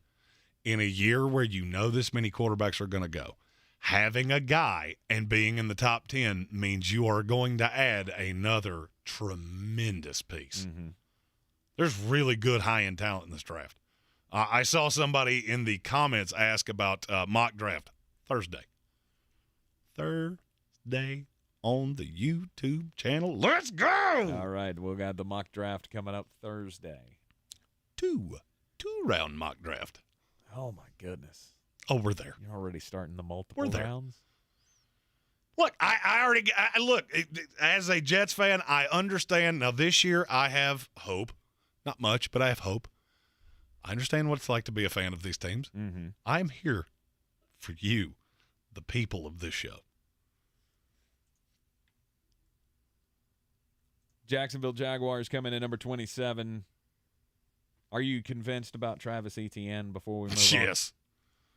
Yeah, I'm Travis Etienne's going to be just fine.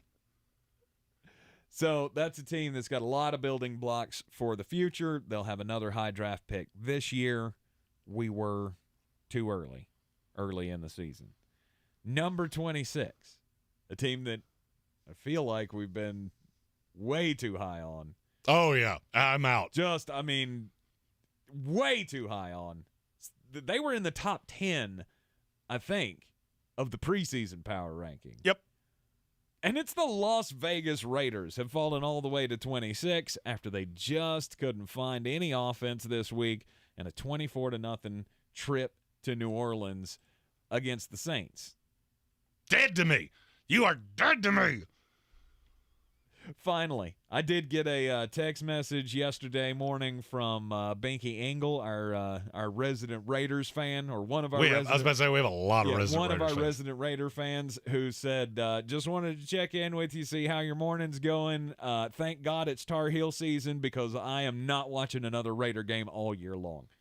And I don't know that I can blame him for And that. it's such a weird team to watch, and it's so talented, but they're so disjointed. Mm-hmm. And they got annihilated. That's one of the worst beatings I've seen an NFL team take in a long time.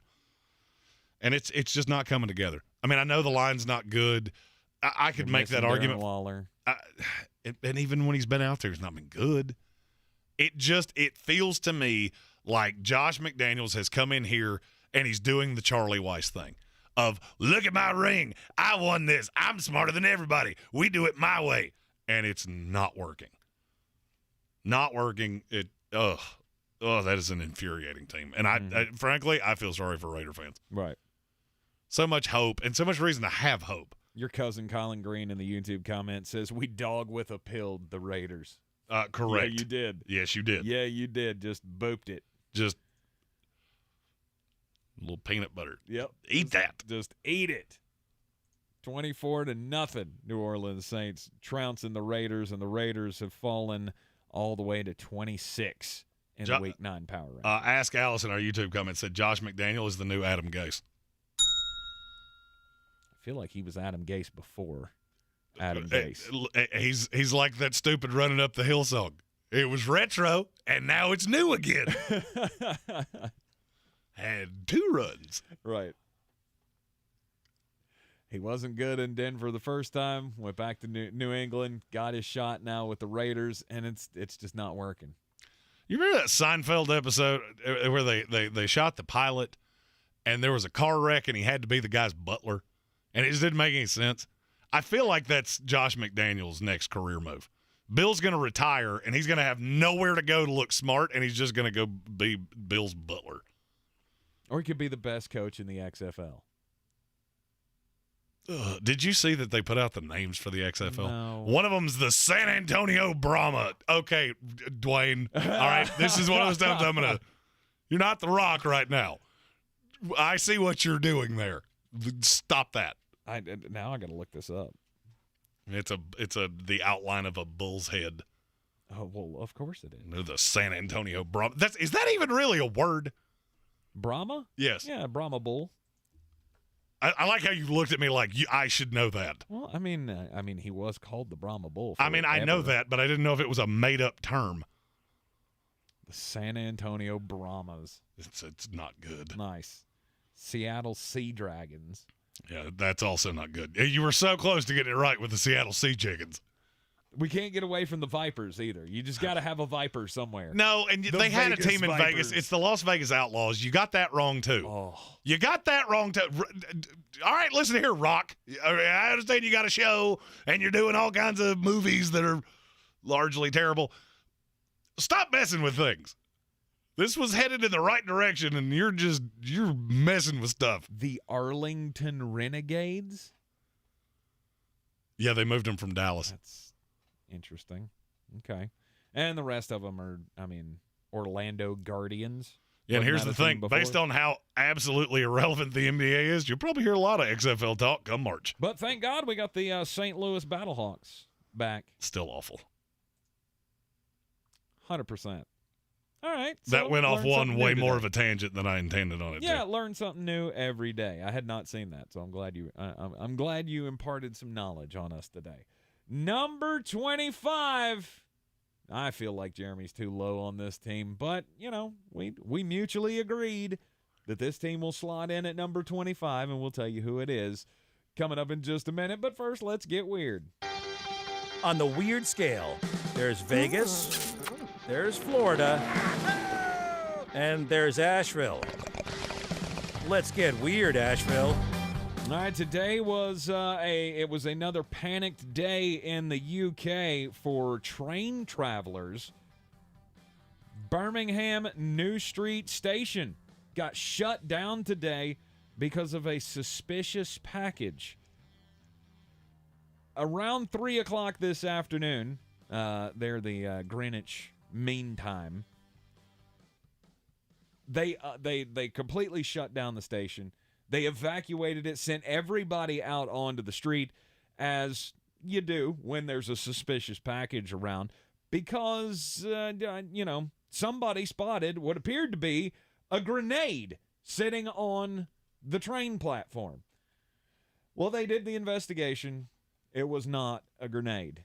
Actually, what it was a cannabis grinder that someone had bought that looks like a grenade. So they were trying to be inconspicuous, I guess, with their weed grinder. And yeah, I don't feel like that's going to be inconspicuous. Doesn't make any sense. And here, by the way, don't travel around with that. That's a home novelty only. You don't just whip out the grenade, the thing that looks like a grenade, anywhere. But obviously causing massive delays around the train system there in the UK. Thankfully, it was not anything dangerous, but yes, keep your weed grinder at home. My story is about a 43-year-old man. His name's Goran Gosic. He's a former heavyweight boxer. He has been arrested. He's charged with crimes. Mm-hmm. He's charged with trafficking 22. What word am I getting ready to say here? Drugs. Meth. Nope. Weed. It's a unit of measure. Okay. 22 kilos? That would make sense. Yeah. Pounds also. Yeah. Is it grams? It's tons. Tons? It's 22 What? tons of cocaine. Holy worth $1 smoke. billion. Apparently, he Wow. had something to do with cargo ships. So he was a heavyweight boxer in Montenegro. He had something to do with cargo ships, and he was bypassing the checks and smuggled 22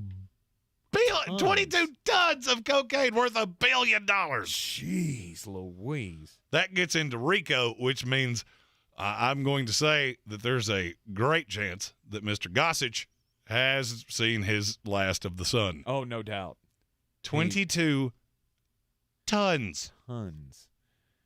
That's a lot. Pounds. I mean, that's Pablo weight. Not duffel bags. Tons.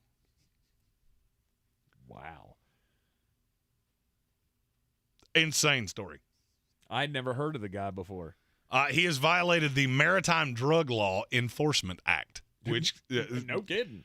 just 3 counts. That's all they got him with here. That's all you need. Carry a minimum 10-year sentence apiece and could be life because it hits the federal 3 strikes limitation. That's the reason there's only 3. Mm-hmm. We don't need more than that. No. I mean, I feel like, okay, did you or did you not set it up to bring tons of cocaine to the rest of the world?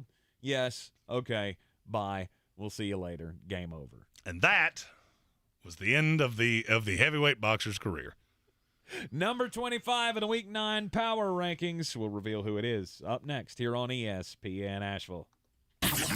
This is your Exergen Temporal Scanner weather forecast on ESPN Asheville. Well, early November, bringing some mild weather to the Carolinas. A sprinkle or 2 in the midweek forecast, but mainly dry right on through Friday. And above average numbers for us. We're at 46 degrees in the valley tonight. Upper 60s for Wednesday with a stray shower. Upper 60s near 70 degrees Thursday and Friday. And numbers running a good 10 degrees warmer than average late week. I'm meteorologist Scott Lauriamore. That's the latest Weather Channel forecast. This is your time saver traffic on the new ESPN Asheville. Traffic a little bit slow right now on 25 in both directions around Lakeview Park from W.T. Weaver Boulevard to Beaver Dam Road. Then on the interstates in Waynesville, slowdowns on 40 westbound now between Crabtree Road and Fines Creek Road. More delays on 40 eastbound as we approach Newfound Road through Haywood.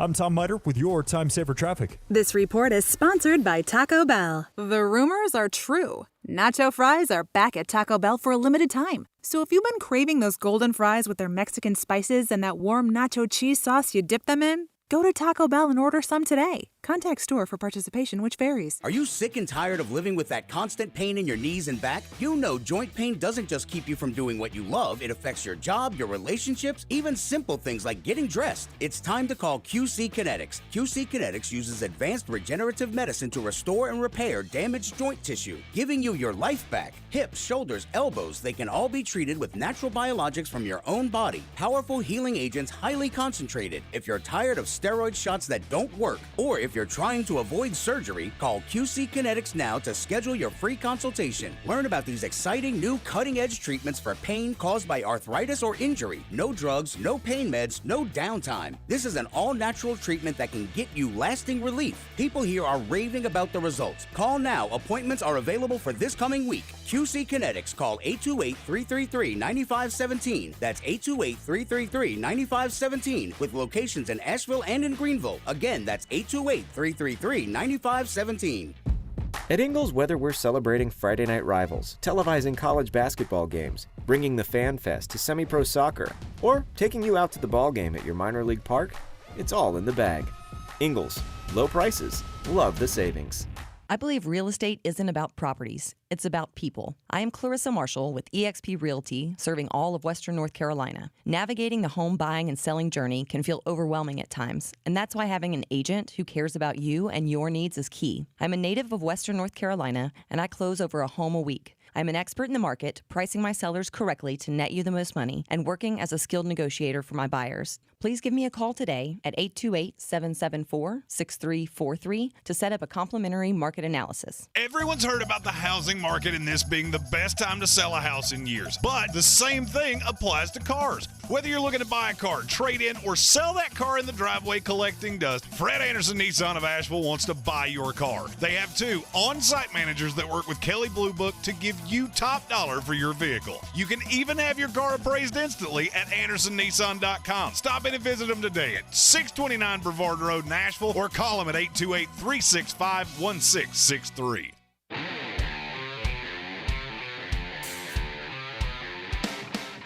We're in the middle of the Week 9 power rankings for the NFL here on a trade deadline Tuesday. The busiest trade deadline day in NFL history. 10 trades made today. Wow. Dean Marlowe also going to the Buffalo Bills. Nice. And we had Bradley Chubb move teams. We had Roquan Smith move teams yesterday. It's been a lot to digest. And so, does that affect the power rankings? Not yet. Not yet it hasn't. At number 25, the Arizona Cardinals. And I still feel like we're too low on this team. DeAndre Hopkins coming back gives them that legitimate weapon. They had a legitimate weapon. His name was Marquise Goodwin. Marquise Brown. Ugh.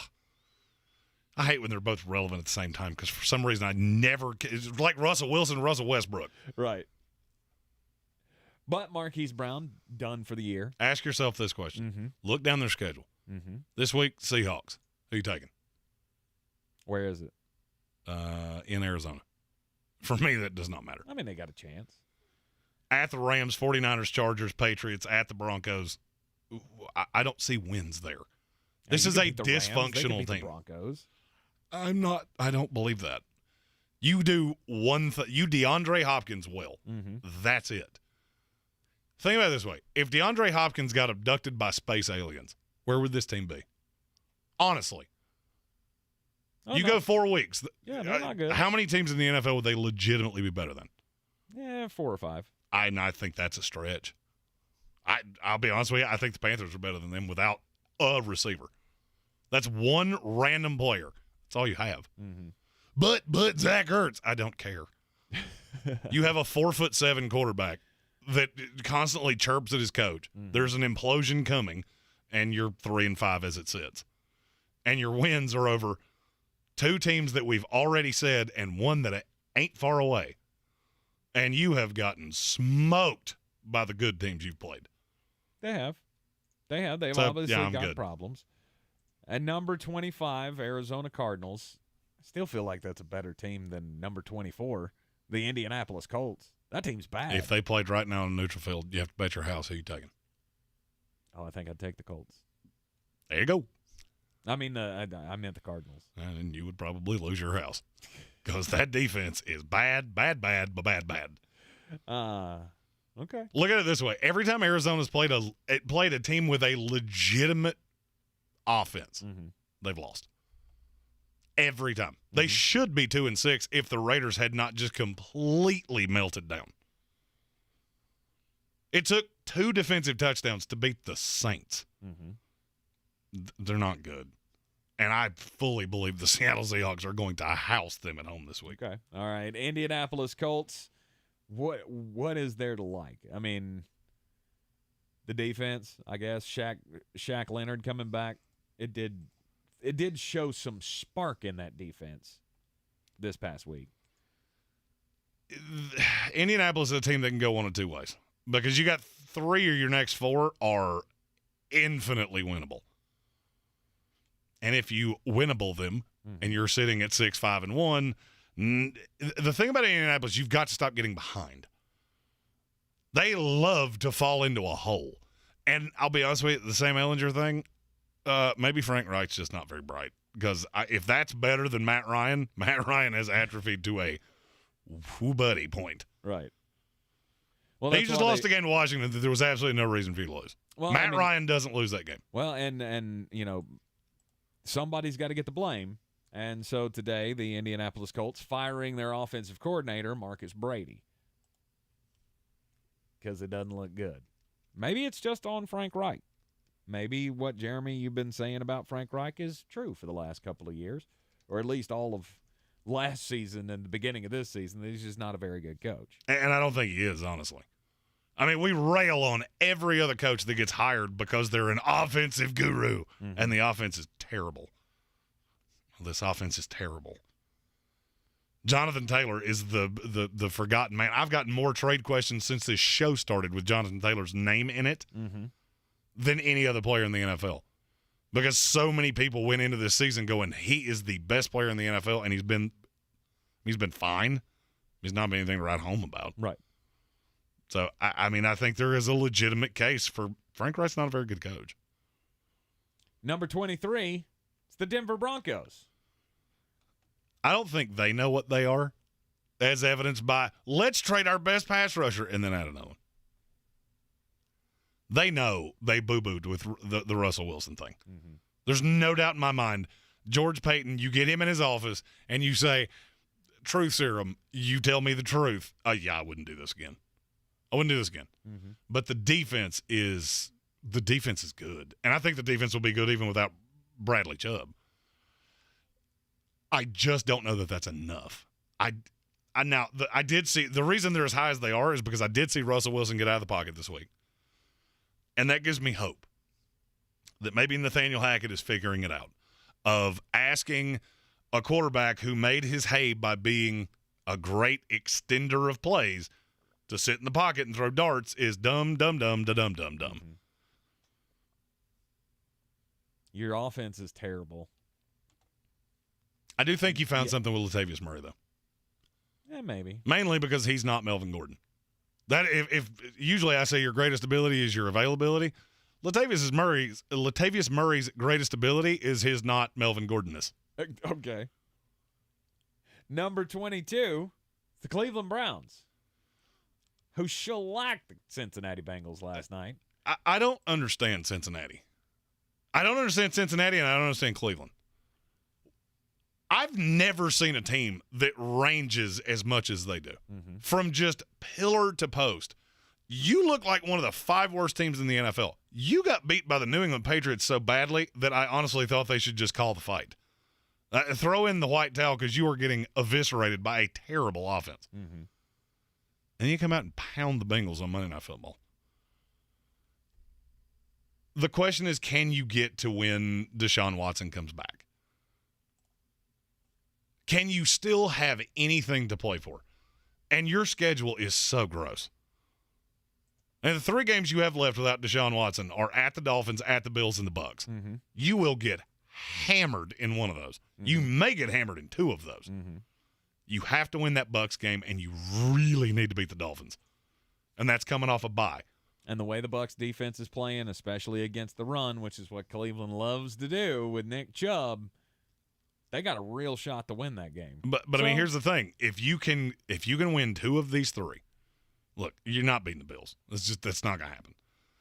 But if you can find a way to beat the Dolphins, beat the Bucs, you're sitting at 5-6 with Deshaun Watson coming back, and you've got the Bengals that you just absolutely housed, the Texans who are horrible, Steelers, Commanders to end the year who probably won't have anything to play for, and then the Ravens, Saints in the middle there. It's doable. It is doable to get to 10-7. You're not going to have a lot of room for error with Deshaun Watson, but that's why you traded for him. Yep. And Nick Chubb is just a dog. I really wish the defense would figure out if it's really good or really bad, because there's no in between. We're either phenomenal or, wow, that was hard to watch. Well, I mean, when Myles Garrett can be Myles Garrett against a bad offensive line, then yeah, I like your chances. I like your chances of being able to be disruptive. But they do seem to be getting better. I will say that. They seem to be getting better. Jacoby Brissett's getting a little bit of footing. And the Amari Cooper deal is looking smarter and smarter by the minute. It is. Number 21 this week is the Washington Commanders. At the end of the day, you're 4-4. You are what your record says you are. Do you win pretty? No, you do not. Do you do anything really well? No. No, you don't. But you do seem to find a way to win. And the schedule's not overly daunting. I've been saying this for 2 weeks now. I see a path that Washington just slides right into that 7th spot like, we're here for the party. And it makes no sense. And it'll end up the same way it did the last time they did that. Scattered, smothered, and covered? No, and remember, they gave the Bucs a hell of a game in that first playoff game, but you just couldn't come up with the big play at the end to make it to make it work for you. And you still got the Texans and the Falcons, and you got a double header or a back-to-backer with the Giants with a bye week thrown in the middle. That's not going to be easy. To me, I don't see that they're going to add that many wins. To me, Washington's an easy team to explain. You beat bad teams. Because so far this year, you have played 4 bad teams. You've played 5. You beat 4 of them. Mm-hmm. You played 3 good teams. You got shellacked by 2 of them, and you stayed close to a third. You can stay close every once in a while to a good team. Every once in a while, you're going to lose to a bad team. That puts you firmly in the ham sandwich part of the power rankings. And the power rankings roll on next. This is your time saver traffic on the new ESPN Asheville. Traffic a little bit slow right now on 25 in both directions around Lakeview Park from W.T. Weaver Boulevard to Beaver Dam Road. Then on the interstates in Waynesville, slowdowns on 40 westbound now between Crabtree Road and Fines Creek Road. More delays on 40 eastbound as we approach Newfound Road through Haywood. I'm Tom Miter with your Time Saver Traffic. This report is sponsored by Taco Bell. Chris Cuomo is back with a new show on a new network. Catch Cuomo weeknights on News Nation at 8 p.m. Eastern. To find News Nation on your television provider, go to newsnationnow.com/join us. From the 4 corners of the globe, the world's greatest set their sights on one goal. The Breeders' Cup World Championships are coming to iconic Keeneland this November 4th and 5th. Over 2 days and 14 championship races, the pinnacle of international thoroughbred racing will put the most jaw-dropping, heart-pounding spectacle before your very eyes. Coverage begins Friday on USA and continues Saturday on USA and NBC. Visit breederscup.com/2022 to learn more. Qatar, here we come. Christian's travel agency has one goal. Talk to you soon. The world's biggest soccer tourney. The hotel is 7 miles from the stadium. Are you serious? Did you email the transportation company? Now he needs an Arabic interpreter on his roster. I don't speak it either. Indeed can help him hire great people fast. I need Indeed. Indeed you do. You can schedule and conduct virtual interviews all from your employer dashboard. Visit Indeed.com/credit and get $75 towards your first sponsored job. Terms and conditions apply. Friday Health Plans is designed for people who buy their own health insurance, with benefits like unlimited $0 primary care and mental health visits. Get a quote at FridayHealthPlans.com and see if you qualify for $10 insurance. All plans issued by Friday Health Plans of North Carolina, Inc. Since man created roads, they've been looking for ways to get off-road and vehicles to take them there. That's where Outlaw Off-Road comes in. A premier off-road center for Jeeps, trucks, and SUVs with a complete lineup of off-road and overland services, including maintenance and repair to make your vehicle all that it can be. Check out their location right here in Western North Carolina at 85 Avery Creek Road. Call them today at 828-974-8480 or visit them on the web at theoutlawoffroad.com. If cleanliness is next to godliness, look around the car right now. Is that very godly? Look, life comes at you fast, but so does WBNC Auto Detailing. They have the tools to make your interior look like it's coming off the showroom floor. You don't believe me? Check them out on Instagram. All that filth and years of stains disappear. WBNC Auto Detailing does full interior and exterior details with paint correction, and they do wax and ceramic coatings. Call WBNC Auto Detailing at 455-3700. Premium care with a Southern hospitality touch. Are you ready to tackle your banking needs? Home Trust Bank's team of expert advisors and lenders want to be your teammate. We want to hear your story, learn your aspirations, and assist you with financial needs, and provide options that are tailored to you. With a wide range of personal, mortgage, and commercial services, you will discover all your banking needs under one roof with a local and personalized touch at Home Trust Bank. Score big with Home Trust Bank. Ready for what's next. Member FDIC, Equal Housing Lender. The Sportsocracy. Why are you smiling? Because I love football. Week 9 power rankings roll on. Number 20, it's the Tampa Bay Buccaneers. Yay! I couldn't have you behind Washington. No. I'll be honest with you. Usually I do this top 10, bottom 10, and then pair the middle 12 off against each other.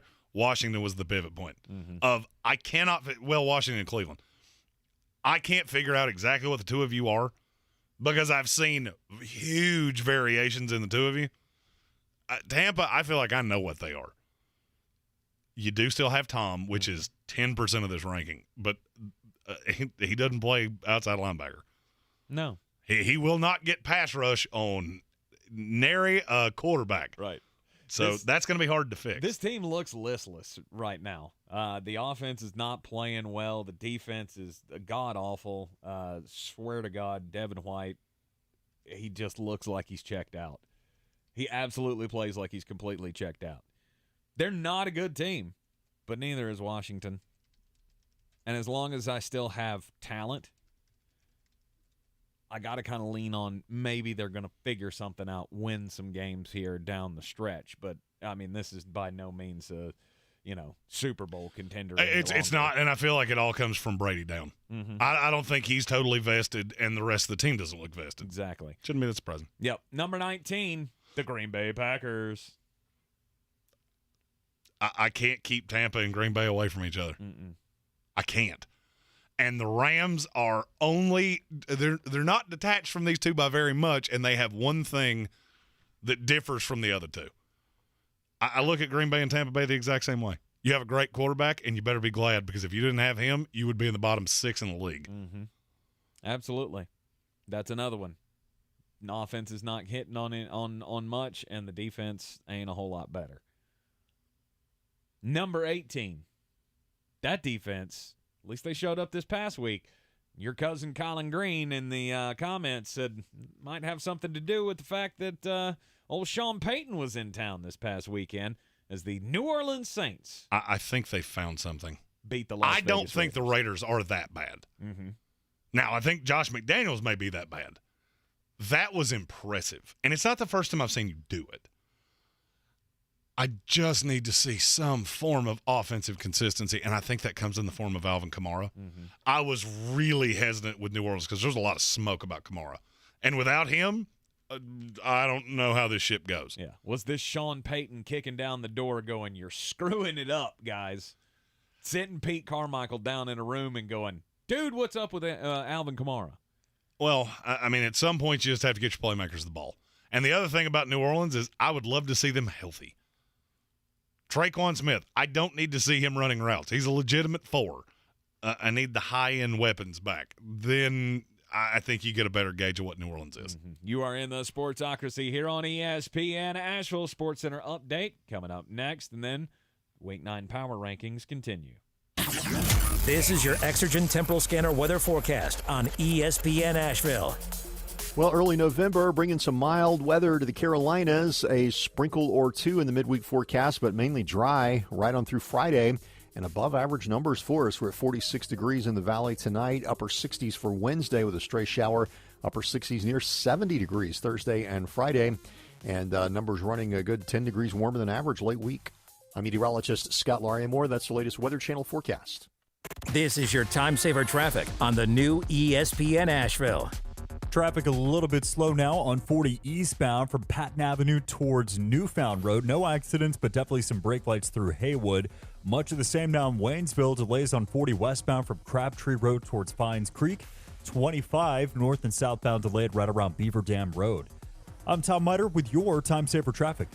This report is sponsored by Dell Technologies. Dell Technologies Black Friday event starts early with up to 48% off business PCs powered by 12th Gen Intel Core processors, plus savings on accessories and free shipping. Call a Dell Technologies advisor at 877-ASK-DELL. It's the 14th annual Rock the Quarry Trail Experience and Kids Fun Run on Saturday, November the 5th. The Kids Run begins at 9, and the Trail Experience is a rolling start from 9:30 to 10:30. And registration is free. It's a new 1.5-mile course this year that will start with the scenic views inside Grovestone's active rock quarry. All proceeds benefit the Black Mountain Home for Children and the Asheville Museum of Science. For more information, go to hedrickind.com and click Rock the Quarry. Proudly sponsored by iHeartMedia Asheville. Friday Health Plans is designed for people who buy their own health insurance, with benefits like unlimited $0 primary care and mental health visits. Get a quote at FridayHealthPlans.com and see if you qualify for $10 insurance. All plans issued by Friday Health Plans of North Carolina, Inc. The Sportsocracy. That's horrible. No, you know what that is? That's horror awful. That's horrible and awful mixed together. Horror awful. From the Ingles Studios, this is ESPN Asheville, WPEK, W225CJ Fairview, WMXF Waynesville, and iHeart Radio Station. Sports Center.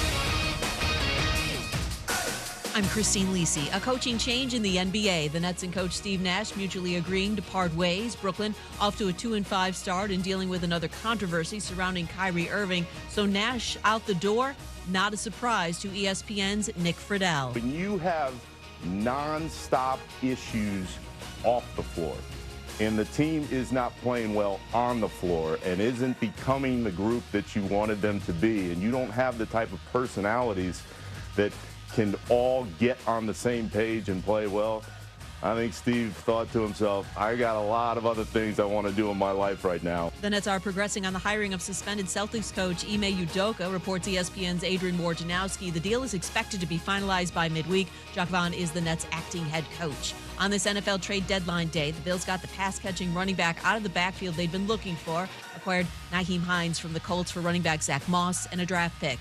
The Dolphins acquired linebacker Bradley Chubb from the Broncos for a package that includes Miami's 2023 first-rounder from San Francisco. The new Venture X card from Capital One. Earn 10x miles on hotels and rental cars and 5x miles on flights when you book through Capital One Travel, plus 2x miles on all other purchases. Capital One. What's in your wallet? Terms apply. See CapitalOne.com for details. Now, your chance to win $1,000. Just enter this nationwide keyword on our website. Deposit. That's deposit. Enter it now. Log on now to ESPNAVL.com. And good luck from ESPN Asheville.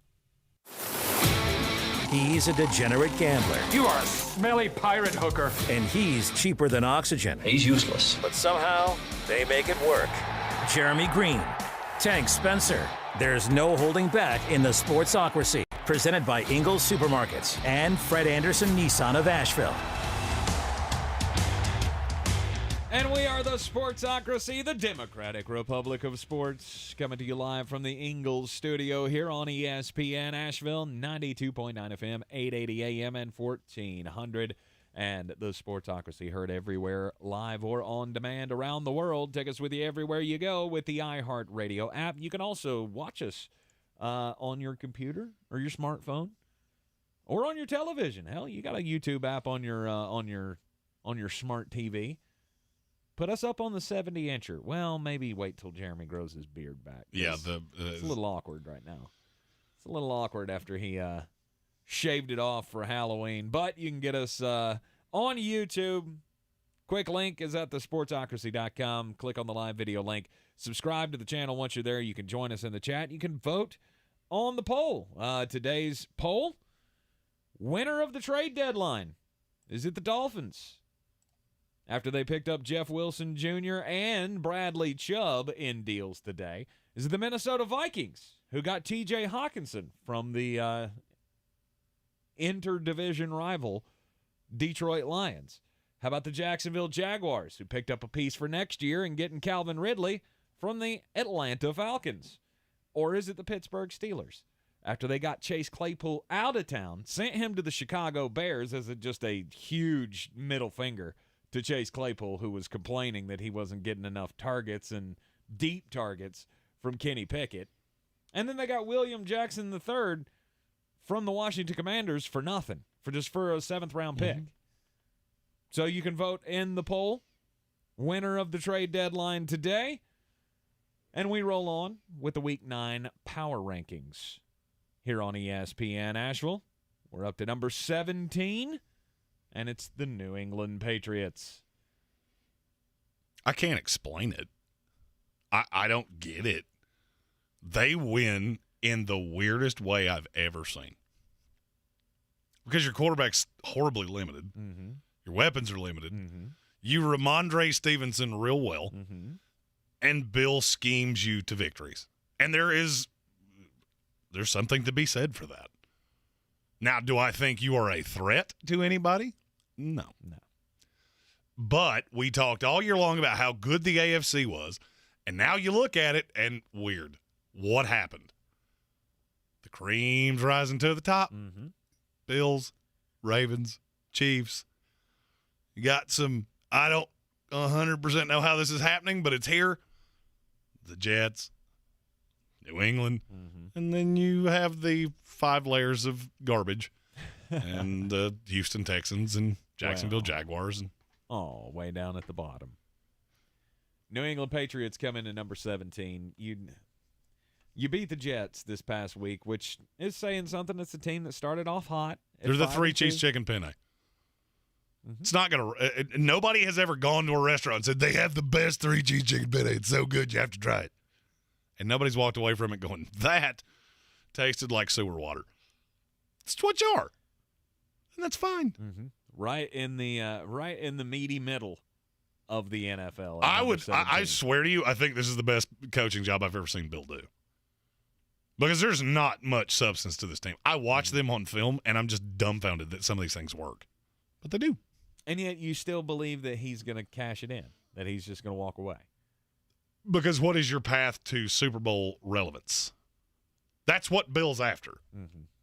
Bill's a type A winner that wants to win at a high level, and when he realizes he can't do that, I think he taps out. Number 16 this week, it's the L.A. Rams. You Cooper Kupp really well. We've said that over and over and over about this team. There's one huge difference between the L.A. Rams, the Green Bay Packers, and Tampa Bay Buccaneers. And his name is Sean McVay. You still have that guy. I don't believe in the 2 coaches in the Bays at all. I trust them as much as I trust gas station sushi and knowing things about the Clintons. Bad. Sean McVay is he's still the boy genius. He's still the wunderkind. He's still the guy that's my age. That always makes me feel kind of weird when I talk about him. They're the same age. But although right now I look like his kid. The question is, but is he? Is he still top echelon coaches in the NFL, or has this year hurt him? Oh, no doubt. He's still an elite coach in this league. And if there is a solution to be found, he will find it. I don't know what it is. I feel like you get more it's empty calories Cooper Kupp. I feel like you do that really well, and everything else is just inconsistent. You miss the pass rusher. I wish they had made the trade for Brian Burns. That would have changed a lot to me. It wouldn't have mattered much to me because I feel like you're dead with that offensive line anyway. The offensive line goes up against any type of pass rush, and they just crumple like a cheap folding chair, like a cheap deck chair. And Matthew Stafford loves to make mistakes under pressure. He's done it his entire career. Jack S. in our YouTube comments asks, why do you think the Rams' defense has underperformed so much this year? It all falls back to one thing, Von Miller. They don't have that guy. Leonard Floyd, not that guy. Right. He's a nice 2. He's not a 1. That's why they were out there on Brian Burns. That's why they were out there on Bradley Chubb. They called on everybody. The problem is when you trade all your first-round draft picks away, you don't have that capital. Right. Because the problem for the Rams, and Carolina fans are not going to like what I'm getting ready to say, but it is the case. This is not an opinion. Trust me. You go ahead, trust me on this one. If the Rams were offering a 1 in this draft and in the next draft, Brian Burns would play for them right now. Absolutely. They weren't, because picks get devalued by a round every year. So basically the Rams were offering a 2 and a 3 in this draft. That's not enough for Brian Burns. 2 1s, that would get him, especially if they were both in the same draft and they were this year. It's just not enough. And they know that. They know the way this defense is set up, we have to have somebody that can get home routinely. Right. Sorry, my phone has vibrated about 94 times. Sitting there thinking, did Brian Burns get traded and I didn't know it? No, he did not. And no, he did not. He did not get traded because they rightfully said no to the offer from the L.A. Rams. And I fully agree. I don't. I would have done it with the 2 later first-round picks. I'm not waiting that long. I'm not waiting that long on a trade to pay off. Well, here's the question. Who else would have given it to you? Because they made it known. Mm-hmm. You give us a one this year and one next year, and he's yours. That nonsense about 3 1s was never true. You are what the market says you're worth. Mm-hmm. Is there anybody that's going to do it in the offseason? That could also be another thing. While we're looking for a head coach and all the replacements and things in the offseason, then we can talk trades with Brian Burns. But for now, he's one of the best things we got. Yeah. At number 15, the Atlanta Falcons. And now you want to talk about a team that makes 0 sense? They're running a borderline college offense. Mm-hmm. But why did they take such a jump this week? It has nothing to do with the fact they beat the Panthers. Nothing. It's not a team I believe in. That's not the jump. I talk about this every single week.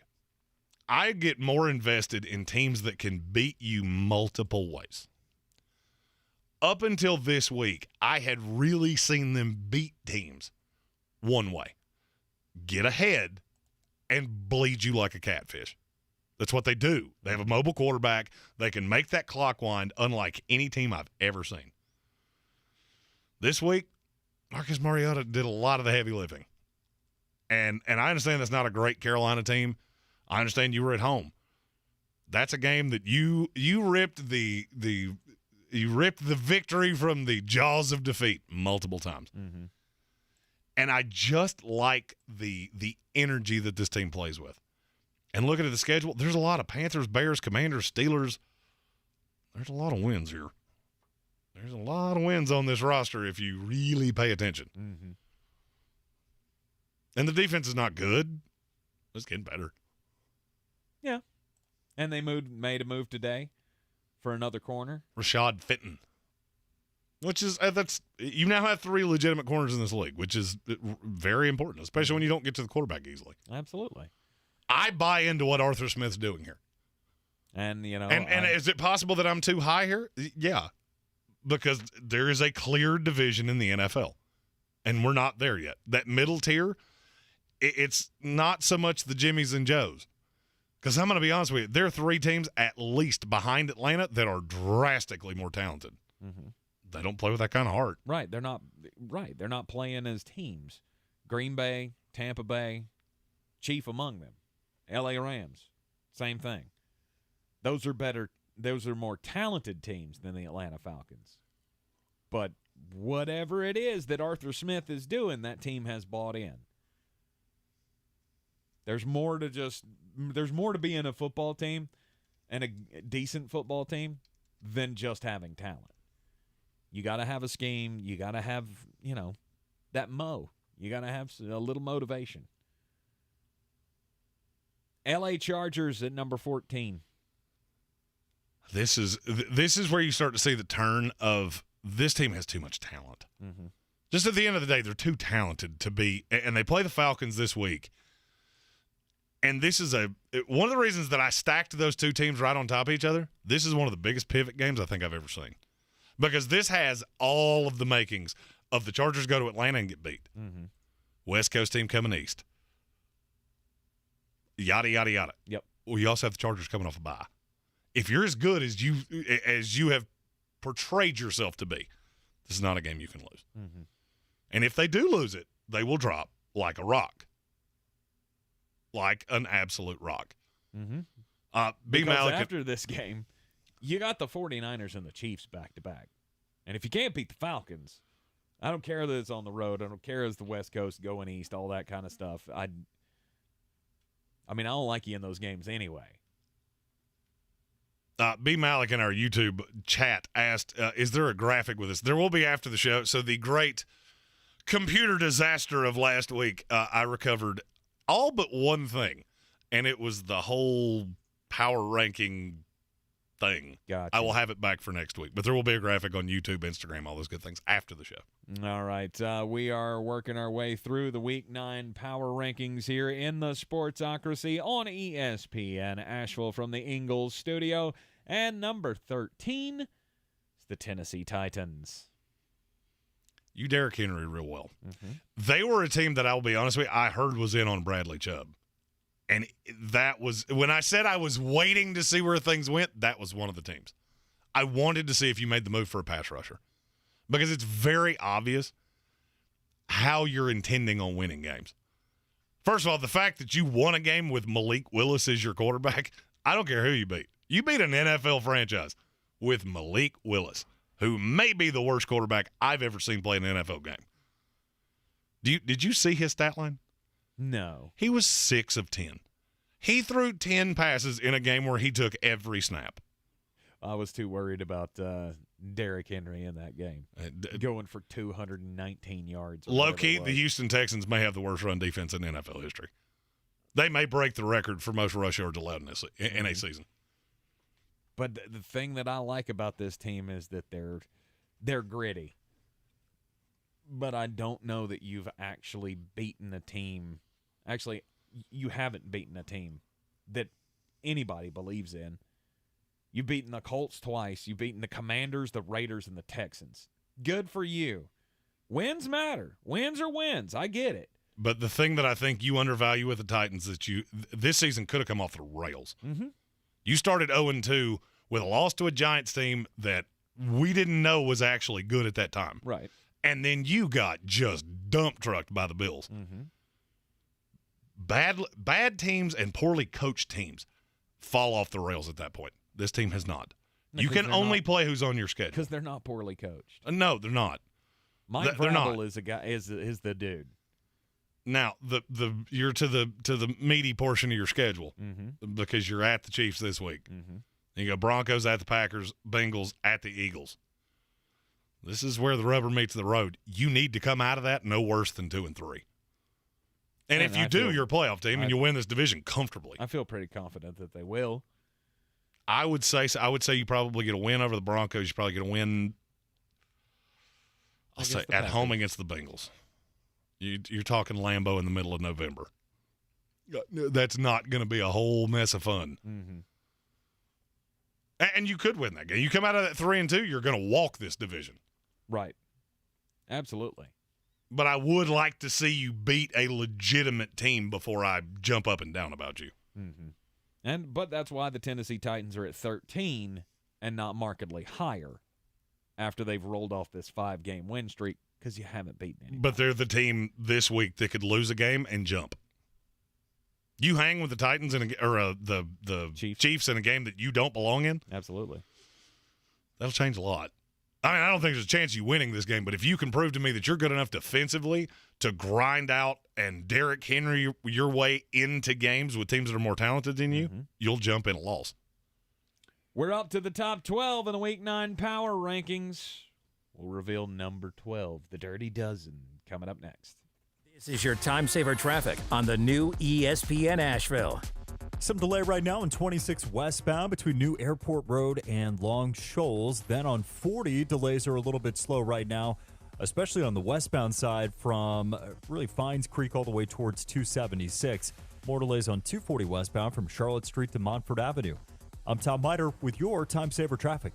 This report is sponsored by Dell Technologies. Dell's Black Friday event starts early with savings on XPS and Alienware PCs powered by 12th Gen Intel Core processors, plus special pricing on accessories and free shipping. Call 877-ASK-DELL. That's 877-ASK-DELL. I've always gotten tons of UTIs. Cranberry products never worked for me, and I was desperate for a way to be proactive. I'm Jenna Ryan, CEO and founder of Eucora. We've worked with doctors to develop effective urinary tract health products. Just mix a packet of Eucora with water and drink it when you need support, like right after intimacy. Eucora is helping over 100,000 women stay healthy. Ready to join them? Get 30% off at eucora.com/radio. That's UQORA.com/radio. Hey folks, DG here. I have raved about Dr. Rebecca Merrill and her staff at Asheville Smiles for years now, and I hope you've already taken my advice. But don't just take my word for it. Gary recently gave a 5-star review online saying, quote, "I love the personal touch, !" They did a great job and explained everything they were doing. I am very happy we found Asheville Smiles, ! Believe me and Gary and the online review masses. And visit AshevilleSmiles.com. At Ingles, whether we're celebrating Friday night rivals, televising college basketball games, bringing the Fan Fest to semi-pro soccer, or taking you out to the ball game at your minor league park, it's all in the bag. Ingles, low prices, love the savings. Rogue Combat Club, Asheville's home for comprehensive martial arts training, has a goal for our community, one that's stronger, more fit, and unwavers in its support of one another. Rogue Combat Club's instructors have competed at the highest levels and offer classes for everyone from young children to adults in Brazilian Jiu-Jitsu, Muay Thai, and wrestling. Rogue Combat Club classes can help you boost your self-confidence and self-defense skills while weeding out the egos and intimidation found at other gyms. Join today at roguecombatclub.com. Everyone's heard about the housing market and this being the best time to sell a house in years. But the same thing applies to cars. Whether you're looking to buy a car, trade in, or sell that car in the driveway collecting dust, Fred Anderson Nissan of Asheville wants to buy your car. They have 2 on-site managers that work with Kelly Blue Book to give you top dollar for your vehicle. You can even have your car appraised instantly at AndersonNissan.com. Stop in and visit them today at 629 Brevard Road in Asheville or call them at 828-365-1663. Real estate isn't about properties, it's about people. I'm Clarissa Marshall with eXp Realty, your native realtor serving all of Western North Carolina. I will work hard for you, and I believe in doing the right thing every time. I market each of my listings to reach out-of-town buyers. I use a professional photographer and drone video on every single listing, as well as collaborate with agents across the country to find your buyer. Check me out online at clarissasellswnc.com or give me a call at 828-774-6343. It would be my pleasure to assist you through the real estate process.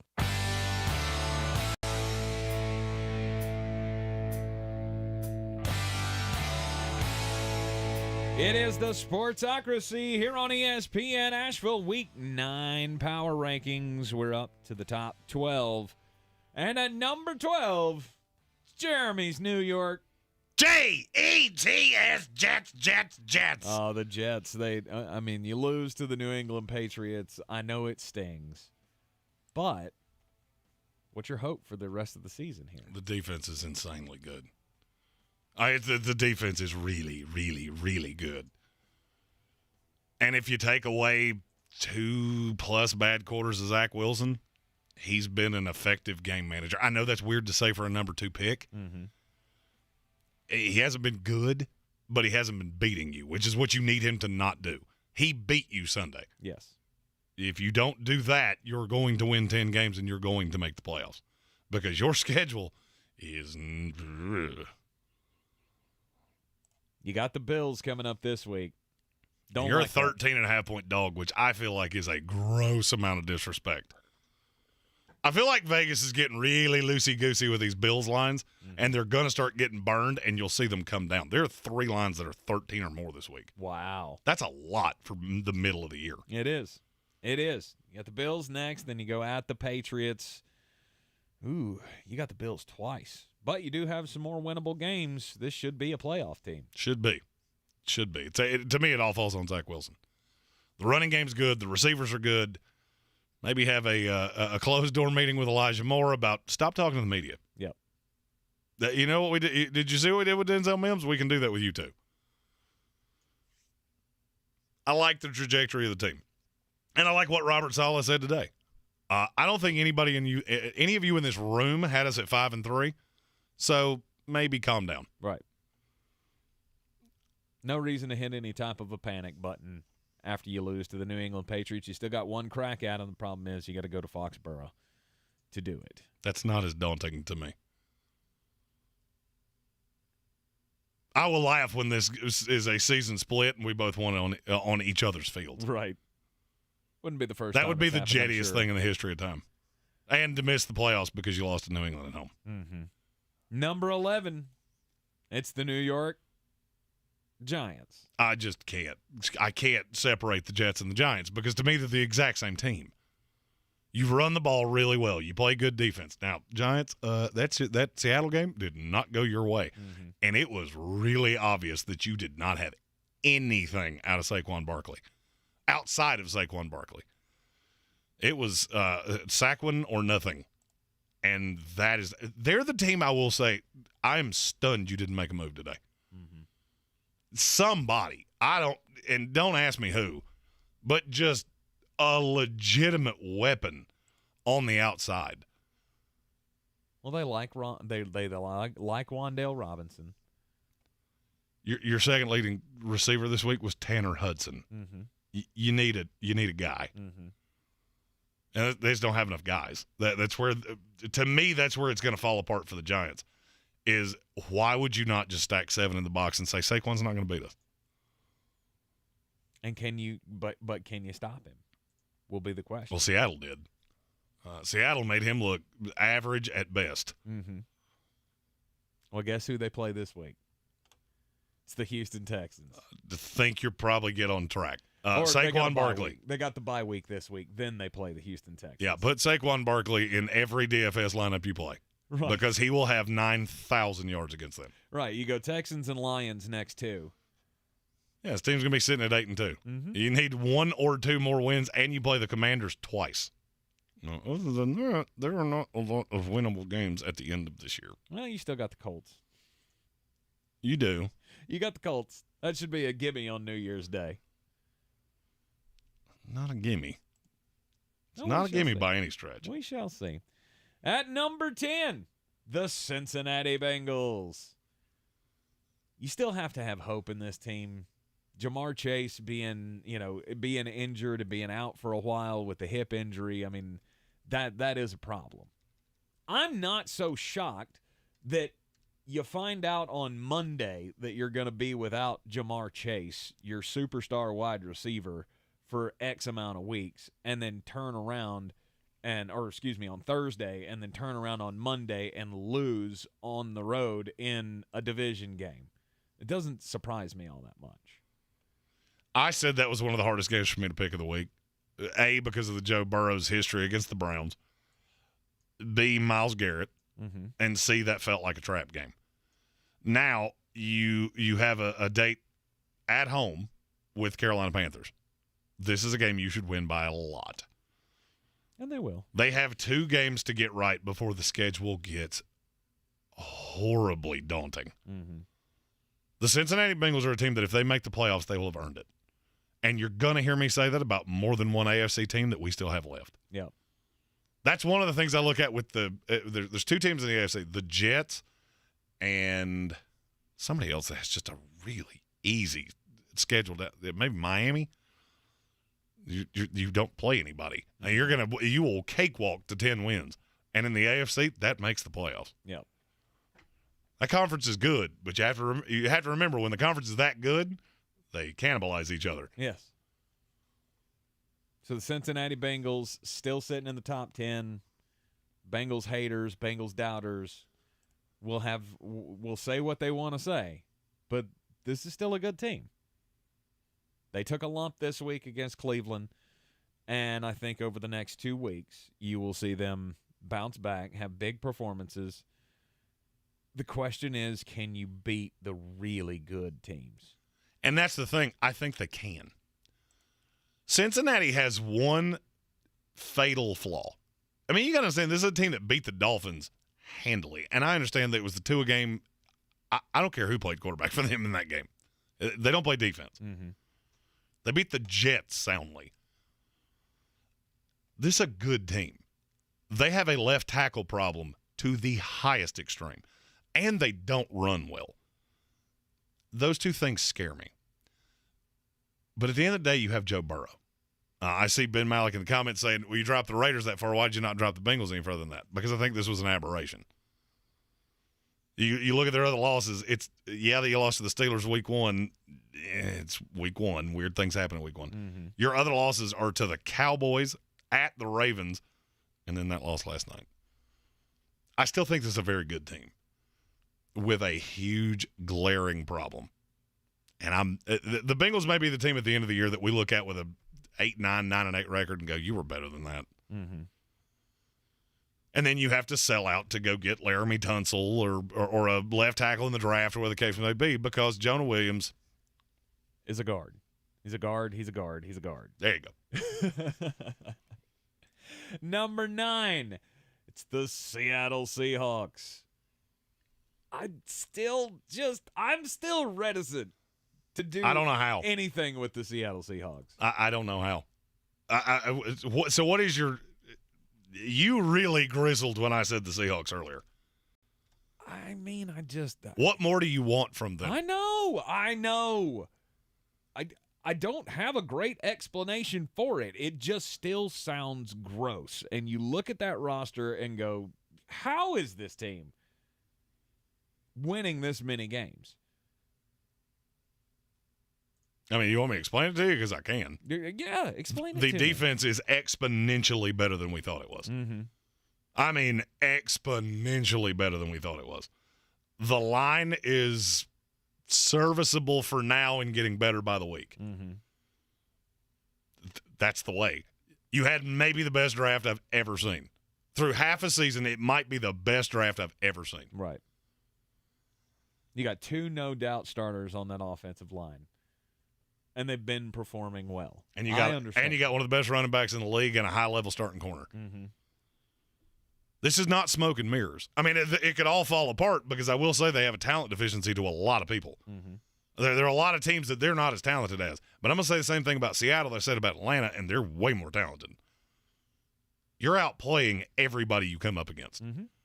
They may out-talent you. They will not outwork you. Right. And I feel like we grossly undersold that. Geno Smith is having the greatest season he could ever dream to have. Which for me just it just hurts. Okay? Well, it's like watching the girl that you took to prom just okay, and you just and we're doing it again. She up and marries the doctor and has 3 lovely kids. This isn't she married the doctor. This is she married Jeff Bezos and she just flew to the moon. Okay, man, it even when it's good being a Jets fan, it's still hard. I'll say it's 7. It's been 7 years. I feel like you could get over it. They married Jeff Bezos. You don't get over it. Okay. Okay. I mean, I look at Seattle and I go, there's a yeah, but on everything. There's a yeah, but on every win. But I feel like there's what is the yeah, but teams. on? Did you say there's a yeah, but on every win for the Seattle Seahawks? Mm-hmm. What's the yeah, but on the last 3? They were never in doubt. Oh, I know. Not a single one of them was in doubt for a 1/10 of a second. I know. I'm not saying the games were yeah buts. I'm saying their opponents are yeah buts. Yeah, but the Los Angeles Chargers, they find a way to screw up. Yeah, but the New York Giants. You can do that with every team in the league. I know. That's what I'm saying. There are about 20 teams or 25 teams in the NFL you could do that with. The Seattle Seahawks are just playing. No, and say I disagree with you. I feel like you're doing that because we went into this season thinking they were the worst team in the NFL. Mm-hmm. And now you're being reticent to let that go in spite of the fact they've disproved it time after time after time. Mm-hmm. This is not smoke and mirrors. I still feel like the Giants and the Jets are a little smoke and mirrors. Mm-hmm. I don't think that. I don't view the Seattle Seahawks that way. Okay. And then you look down the schedule and go, man, there's some wins on that schedule. There are. They got the Cardinals coming up on the road. The last 4, maybe don't look at that. Maybe lock it up by week 13. Because the end is ugly. Oh, the last 4 were 49ers, Chiefs, Jets, Rams. Yeah. Rams who may be playing for their playoff lives. Mm-hmm. That's as ugly as it could possibly ever be. I get it. Pete Carroll's great coach. And I saw Awesome. Divine Comedy said this in our YouTube comments. I get asked this a lot. If Coach of the Year balloting was right now, it's Pete Carroll first, second, and fourth. Mm-hmm. And we'll just put him in different outfits and let you vote for different Petes because it's him by. I get asked that a lot for some reason. Different coaches and should they win Coach of the Year? Unless their name's Pete Carroll, no. Right. There's no doubt about it. I'm not saying they haven't earned it. I'm just saying it still feels weird to say. Oh, and by the way, they have a current top 5 pick from the Denver Broncos. That's never going to stop being funny to me. That they do. You are in the Sportsocracy here on ESPN Asheville. We'll get into the top 8 up next. This is your Exergen Temporal Scanner weather forecast on ESPN Asheville. Well, early November, bringing some mild weather to the Carolinas. A sprinkle or 2 in the midweek forecast, but mainly dry right on through Friday. and above average numbers for us. We're at 46 degrees in the valley tonight, upper 60s for Wednesday with a stray shower, upper 60s near 70 degrees Thursday and Friday, and numbers running a good 10 degrees warmer than average late week. I'm meteorologist Scott Laria-Moore. That's the latest Weather Channel forecast. This is your time saver traffic on the new ESPN Asheville. Some road construction tying us up this afternoon on 40 in both directions between 25 and Dunsmore Avenue. Elsewhere, delays continue now on 240 westbound from Chuns Cove Road towards Haywood Street and Montford Avenue. Also seeing a little bit of some delay now as we make our way on 26 westbound from New Airport Road towards Long Shoals. I'm Tom Leiter with your Time Saver Traffic. This report is sponsored by eBay Motors. You might not have the biggest garage on the block, but with eBay Motors, there's 122 million parts right at your fingertips. Whatever you need, there's something that fits your vehicle. Air filters, tires, seat covers, and more. Get the right parts at the right prices. ebaymotors.com. Let's ride. The midterms are here. With so much at stake, MSNBC has the in-depth coverage and analysis to give you a greater understanding. Watch coverage of the 2022 midterms, Tuesday at 6 p.m. Eastern on MSNBC. Help the planet with a tip from iHeartRadio Earth. Water heating can account for up to 25% of the energy consumed in your home. Save money and energy and improve the comfort of your home by turning down the temperature of your water heater from 140 to 120 degrees Fahrenheit. It can save you up to 22% on your energy bill annually. Brought to you by iHeartRadio Earth and the National Environmental Education Foundation. To find more tips for smarter, sustainable living, or to take action in your own community, go to iHeartRadio.com/Earth. Since man created roads, they've been looking for ways to get off-road and vehicles to take them there. That's where Outlaw Off-Road comes in. A premier off-road center for Jeeps, trucks, and SUVs with a complete lineup of off-road and overland services, including maintenance and repair to make your vehicle all that it can be. Check out their location right here in Western North Carolina at 85 Avery Creek Road. Call them today at 828-974-8480 or visit them on the web at theoutlawoffroad.com. If cleanliness is next to godliness, look around the car right now. Is that very godly? Look, life comes at you fast, but so does WNC Auto Detailing. They have the tools to make your interior look like it's coming off the showroom floor. You don't believe me? Check them out on Instagram. All that filth and years of stains disappear. WNC Auto Detailing does full interior and exterior details with paint correction, and they do wax and ceramic coatings. Call WNC Auto Detailing at 455-3700. Premium care with a Southern hospitality touch. Are you ready to tackle your banking needs?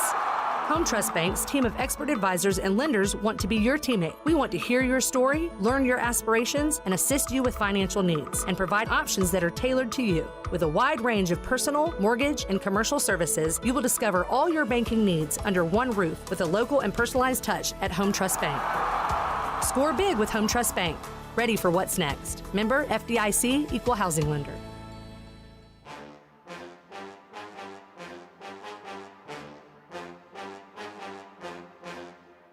The Sportsocracy. Let's open up the whole can and kick ass and kill them all. Let the paramedics sort them out. Back here on ESPN Asheville, we are in the midst of the Week 9 Power Rankings. And, hey, if you're in the mood for a little college basketball, coming up immediately following this program will be the exhibition game, the debut of this year's UNC Asheville Bulldogs. Brian Hall will be on the call. And I'll be back here in the studio manning things along with Jeremy Greene as the Bulldogs take on Milligan tonight, coming up right after this here program. But Week 9 Power Rankings obviously taking center stage here on a Power Rankings Tuesday. We are into the top 8. And at number 8, it's the Dallas Cowboys. You shocked? No, not really. I can't figure out what it is Dallas Cowboy fans want from me. They like, want what you do you want? Put some respect on my name. Everybody else has us in the top 5. Why don't you? Well, I mean, if everybody else jumped off a bridge, should I follow them? Because to me, that's stupid. I mean, that's you won't believe that. It's fine. I just feel like you're putting yourself on a tee to get absolutely smashed in the playoffs. But you do you. You have beaten the second worst team in this league, according to the power rankings we are actively doing. The second worst team in this league, the third worst team in this league, two more that are in the bottom half. Mm-hmm. A Giants team that I've already said I'm a little suspect on, and the Bengals, who really struggle with pass rushers. Phenomenal. Yep. And I'll tell you a dirty little secret. You're on a bye this week, and I think you go to Green Bay and get housed. I don't see how. I don't see how you believe that after what you've seen from Green Bay. Mm-hmm. Just a hunch. Just a hunch. You could call it that. Mm-hmm. I've been doing this for a long time, and I've been pretty good at it for quite some time. That sets up to me for the beginning of your demise, because in 3 weeks you go at the Packers, at the Vikings, and the Giants. And I don't think you're going to win one of them. Then you're sitting here with a team that's 6-5, and everybody, what's wrong with the There's nothing wrong with the Cowboys. You played offenses that are better than you. What do you do sustainably well? Dak Prescott has not been good. Mm-hmm. Cooper Rush was not good. They're game managers. You play up against these teams where Micah Parsons just can wreck your world. Chicago Bears. Keep telling me how good your defense is. You gave up 30 to the Bears. But I don't care. If your defense is that good, it wouldn't be so easy for me to pick it apart. And I have this funny feeling that when you come up against Justin Jefferson, you're going to see exactly why I'm so down on this team. Mm-hmm. And why do I feel like they're going to lose to the Packers? A hungry Aaron Rodgers, desperate as he could possibly be at home in November. That enough? Against a team that I don't believe in at all. Yeah, normally I believe in enough. birds more than I believe in the Dallas Cowboys. Mm-hmm. Hashtag birds aren't real. The Dallas Cowboys. Look, this is where I had them in my power rankings this week as well. You just can't.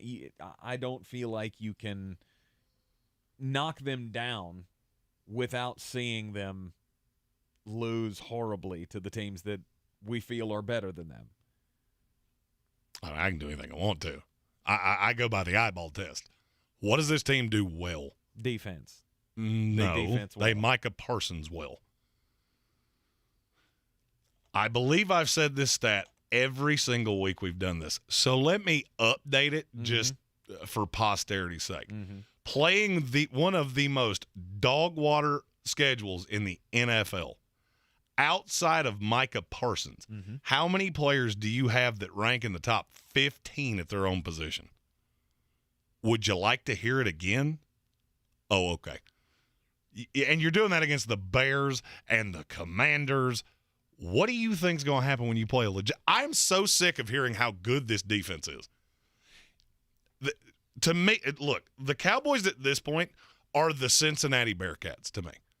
Okay. We did this last year. Yep. We got into the playoff, and this defense is so good because they got Sauce Gardner and Kobe Bryant and Sauce Gardner, and it's the exact same thing. Mm-hmm. You have one player that makes you look way better than you are. And if you stop putting your fingers in your ears and singing the song, you would see exactly what I'm seeing. You don't want to, and I get that. Jerry in his blind ref costume. Look how booty I am. Okay. Just remember, I keep receipts, and January is going to be unpleasant for those of you that leave your Twitter inbox open to me. Right. Still, though, other than the 29 that they gave up to the Chicago Bears, the only team that had come close to scoring that on this team was the Philadelphia Eagles. Who destroyed them. Who absolutely destroyed. Was the game ever in doubt? No. That's getting destroyed in the NFL. This is not college football where teams win 52-0. Mm-hmm. That's a beatdown. It was very obvious who the better team was. Other than that, you have played 6 teams. One of them is not in the bottom 15 in the NFL in total offense. Has nothing to do with you. I promise you that. All right. We shall see. They don't play a good offense Minnesota until Vikings. the Minnesota Vikings. So we'll see. We'll see. But for now, they are in the top 8, and they run the ball pretty damn well too. Occasionally. He had a great game against the Bears, who are awful. Other than that, Ezekiel Elliott has been the same plodding back that just falls into the end zone. Mm-hmm. Number 7 this week, it's the Miami Dolphins. Now, this is a team, on the other hand, that I am starting to buy into. Because Tua Tagovailoa is doing that one thing that I did not think they could do. I didn't think he could be the head of an offense that is just up and down the field, boat racing everybody, and then you figured out, oh, Raheem Mostert's way better than every other running back on this roster. Mm-hmm. Now you add Bradley Chubb. That's got to help your just terrible secondary. That's the most expensive, terrible secondary in the world. Right. And I am curious to see what it looks like when Byron Jones comes back, if he ever does. Because Javon Holland is a dog. Yes. If you get Xavier Howard and Byron Jones back and you can start playing the matchups with an actual edge rusher, now I think the defense is daunting and enough to keep up with your offense. Yep. And that could be good enough to win you a playoff game. I would say it probably is. Now, you have to win it on the road because you're not winning the division. No. But, I mean, Miami's a team I'm buying into. Number 6, San Francisco 49ers.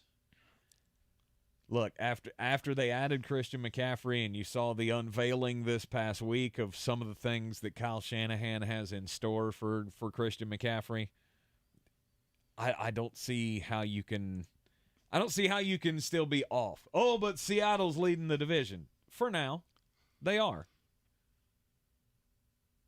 But I look for that to change. This is one of those times that you are not necessarily what your record says you are. This team is in its 4th iteration of its offense this year. Mm-hmm. We're 8 games into this season. They have completely facelifted themselves 3 times. Mm-hmm. And I feel like once they get this right, they're going to be so difficult to deal with. I have said for a long time, I feel like the NFC is setting up on a collision course for the San Francisco 49ers and the Philadelphia Eagles. And until somebody proves me wrong on that, and I will be honest, Minnesota's rated higher than them. They're ranked higher in this for me. The addition of TJ Hockenson is interesting. I don't think your defense is nearly as good as everybody else does. You go up against high-level receivers and bad things tend to happen. Mm-hmm. And that's worrisome to me. They're not wart-free by any stretch. No. But I think they're figuring some things out. I mean, and you have the wish version of Kirk Cousins playing quarterback for you. So that's obviously a credit in the Minnesota category, especially if they find some way to play playoff games at 11 o'clock in the morning. Mm-hmm. At number 5, the Baltimore Ravens. The addition of Roquan Smith is much bigger than people think. That ties a lot of things together. Mm-hmm. And you've been doing this for me for long enough that I don't say things like this lightly. I feel like you added one player and it improved 4 others. And if you get that front 7 right, I think it will get the back half right. Mm-hmm. David Ajabo being activated today, I think that started the 21-day window. Now you have more players to throw at the pass rush. You got Roquan Smith that can play in space. It takes some of the responsibility away from Patrick Queen. Get Calais Campbell back, and now the defense is starting to look like what we thought it was. Yep. And you still have the move piece in Kyle Hamilton. Very interested to see Monday Night Football this week. They're at the New Orleans Saints. Ooh. But you talk about a litmus test. That is a litmus test because that's a good defense. Right, that's a litmus test to see how good that offense is, and let's see what Roquan brings to this defense. And by the way, I said this on the fantasy show. I feel like I've said it on the radio. I don't know what I have to do to get the message to Greg Roman that the second best receiver on the team is Isaiah Likely, but I'm gonna keep saying it until he gets it. Mm-hmm. Well, he's great if Mark Andrews does. No. He is the second best receiver on that team, and it's not even close. Mm-hmm. You throw Devin DuVernay at me. Isaiah Likely is the second best receiver on that team. I don't know how you're supposed to figure it out.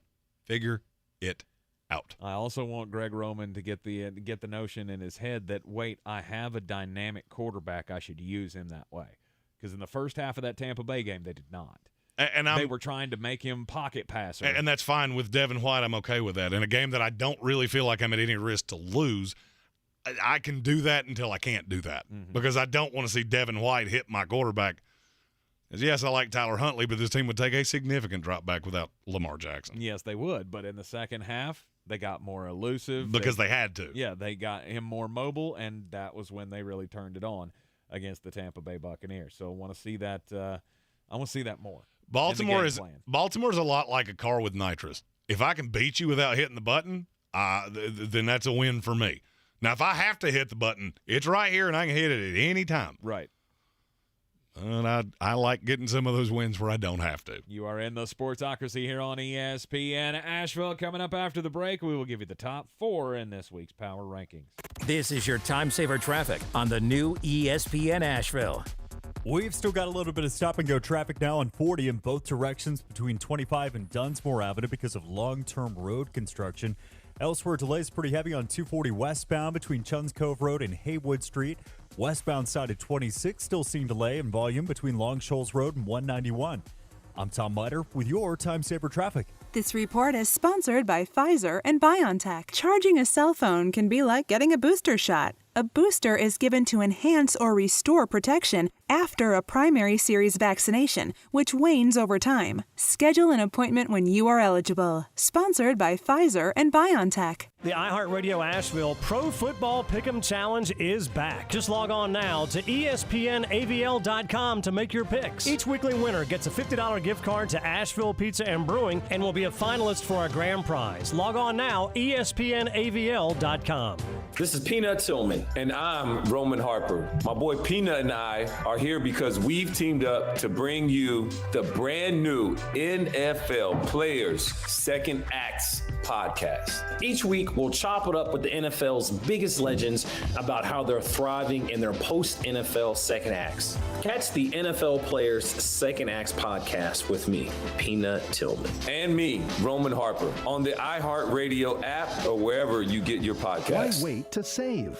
Dell Technologies Black Friday event arrives early with select deals on top tech to power business productivity. The savings start now with up to 48% off performance business PCs powered by 12th Gen Intel Core processors. Don't forget special pricing on the latest monitors, docks, and accessories, including free shipping on everything. Call a Dell Technologies advisor at 877-ASK-DELL for Black Friday deals. That's 877-ASK-DELL.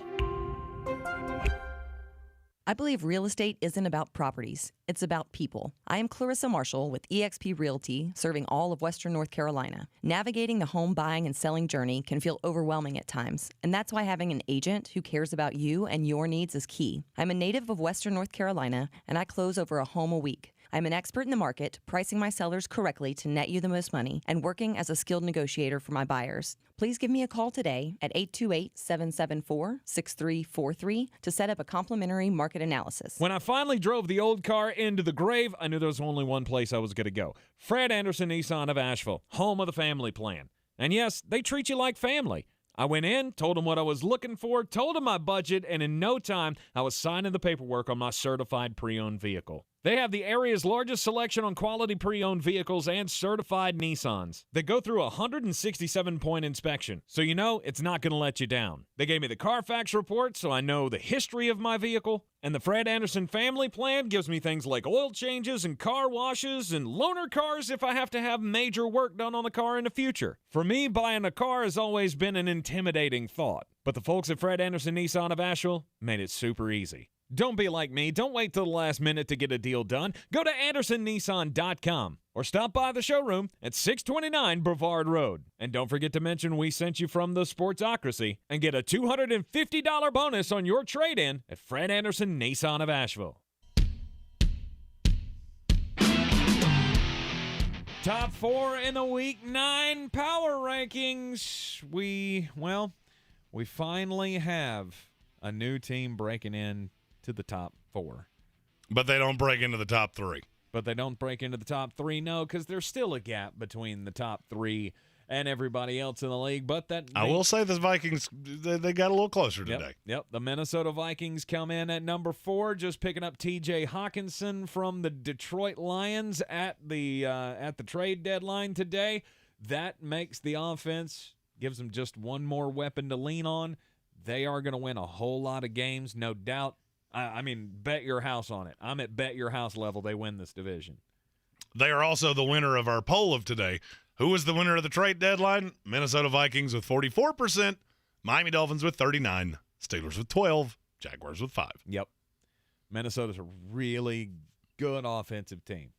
Still not sure if the defense is all that great, but they're winning games, and you can't really say much else about them. Defense is better than I thought, too. Mm-hmm. Just keep Kirk out of prime time. But again, it's one of those things that who have you played? Because if you took that, if I had not seen that Eagles game, then I would say there was a top 4. Mm-hmm. Even if they had just lost narrowly, then there would be a top 4. But I can't unsee that. Right. You played one team to that level and got smoked. Mm-hmm. Mm-hmm. Number 3, Kansas City Chiefs. I can't move them up yet. I feel like 1 and 2 are just locked in. And Kansas City's phenomenal. Mm-hmm.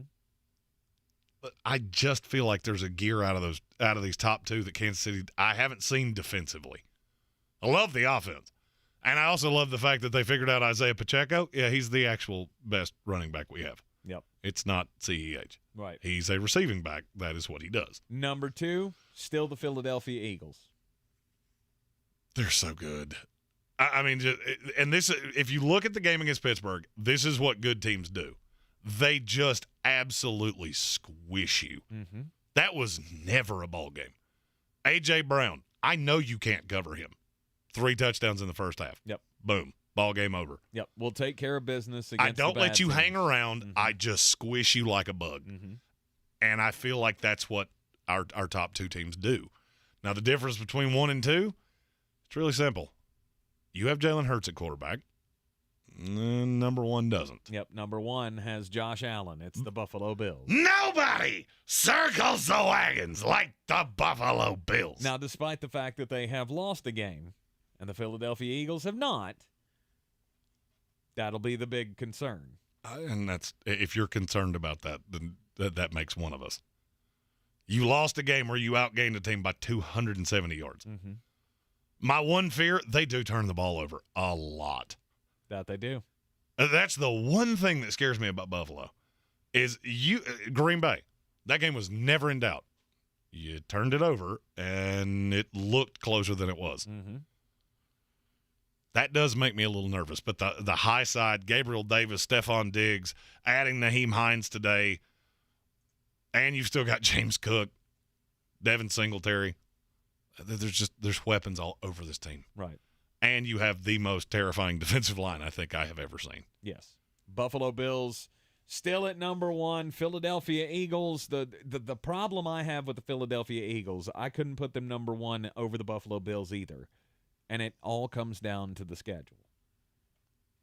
Because we said the schedule was so easy that they were going to go 9-0.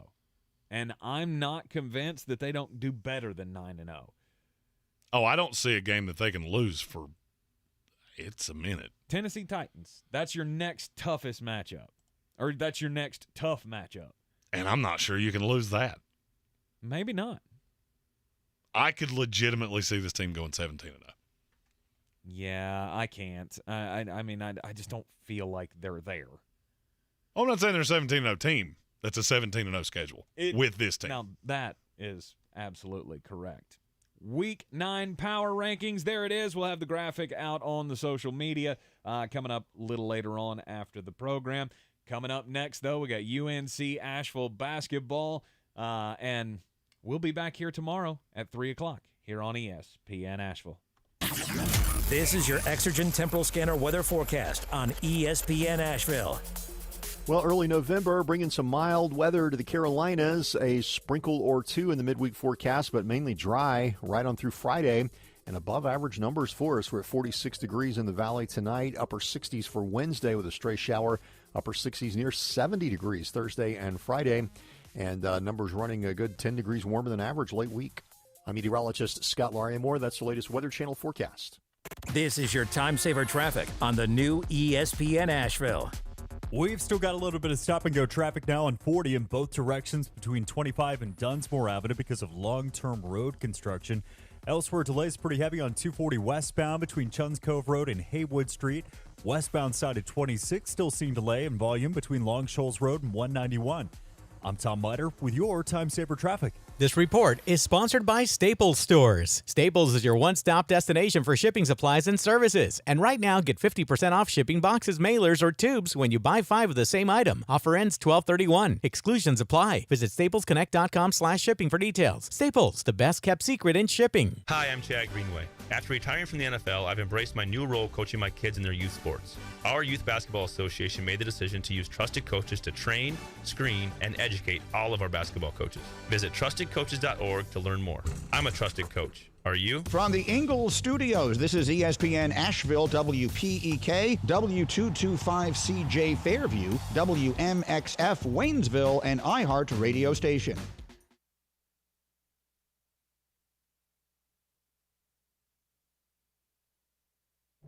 The following is an exclusive presentation of the UNC Asheville Bulldog Radio Network in cooperation with iHeartMedia Asheville. Mike Morrell and his Bulldogs are loaded and ready. Tayshon's going to fire a 3 left side. It's good! All tied up, 30.3 seconds left. Featuring the Big South Conference preseason player of the year. Drew gets it back in the paint, shot put up, counted, and a foul on Caldwell. Climbing towards the top of the Big South Conference. Doc all the way down in the paint, jump stop, turns up with the right hand, counted. Right over Banks. Nice move, was patient, just waited and made a nice baby hook. And they're always Bulldog tough. Harrison picks up the dribble and a double team, knocked away by Kimball. He corrals it, and the Bulldogs win. The Bulldogs win. UNC Asheville basketball is on the air. Bulldog basketball is brought to you by our title sponsor, Ingles. Low prices, love the savings. Also by Pepsi. That's what I like. Park National Bank, where you mean more. Vertel Hospitality, we are more than a company, we are a community. And by the Big South Conference, developing leaders through athletics. Now let's go courtside for the Ingles Countdown to Tip-Off show. And welcome to Kimmel Arena as we are getting set for UNC Asheville Bulldog basketball. Yes, it's November the 1st, and we are back with an exhibition game tonight against Milligan here at beautiful Kimmel. Brian Hall courtside. I got the two-time Hall of Famer Mike Gore with me. Lisa's here as well. Tank's back in the studio. The gang is all here. It feels like it's March already, but guess what? It's just November, and it is an exhibition game tonight. But I got to tell you, Mike, I'm tired of the talk. I want to see some hoops. We've been through media days, and we've been through scrimmages and practices and summer workouts. It's great tonight to just be back on the court and playing somebody that doesn't have a Bulldog uniform on it. Yeah, and you just know that the guys are really excited about that as well and stuff. Milligan, who had a tough year last year. We know Bill Robinson, their head coach, used to do a great job at Montreat, and this should not be. This is what an exhibition game is for, is to just go out and play a lot of different guys. So I'm sure we'll see some nervous energy, and this won't be the Bulldog team that plays later in the season stuff. But it's just good to play a game. And coming in here with the weather the way it is, I know it's late fall and stuff, but it kind of feels like March, because you think about March, when daylight savings time changes and stuff, and we get when we get those tournament games and stuff, and it's a little bit and the sun's a little bit later in the day and everything. It kind of feels that way. Obviously, it's not a tournament game, but this is exciting and everything. I love that Bulldogs were picked in third place. I think we're better than that, and I think we'll be better than that before the year's end. But let the pressure be on Longwood. They did a great job handling that pressure, winning the championship. They didn't play too well in the NCAA tournament, but Winthrop, they lost a lot of stuff. I think they're getting more second place, more on its reputation stuff. We always hate to see Winthrop struggling and stuff, but it's a good league. But we've got a lot of work to do before that league playing stuff. We've got it's exciting that the team we've got back. We've got great newcomers, especially inside game, and with this transfer portal and stuff, you don't have to be young anymore. You don't have to be what we went through 5 years ago in Mike Morrell's first season. Thank God he's right. And we don't ever want to go through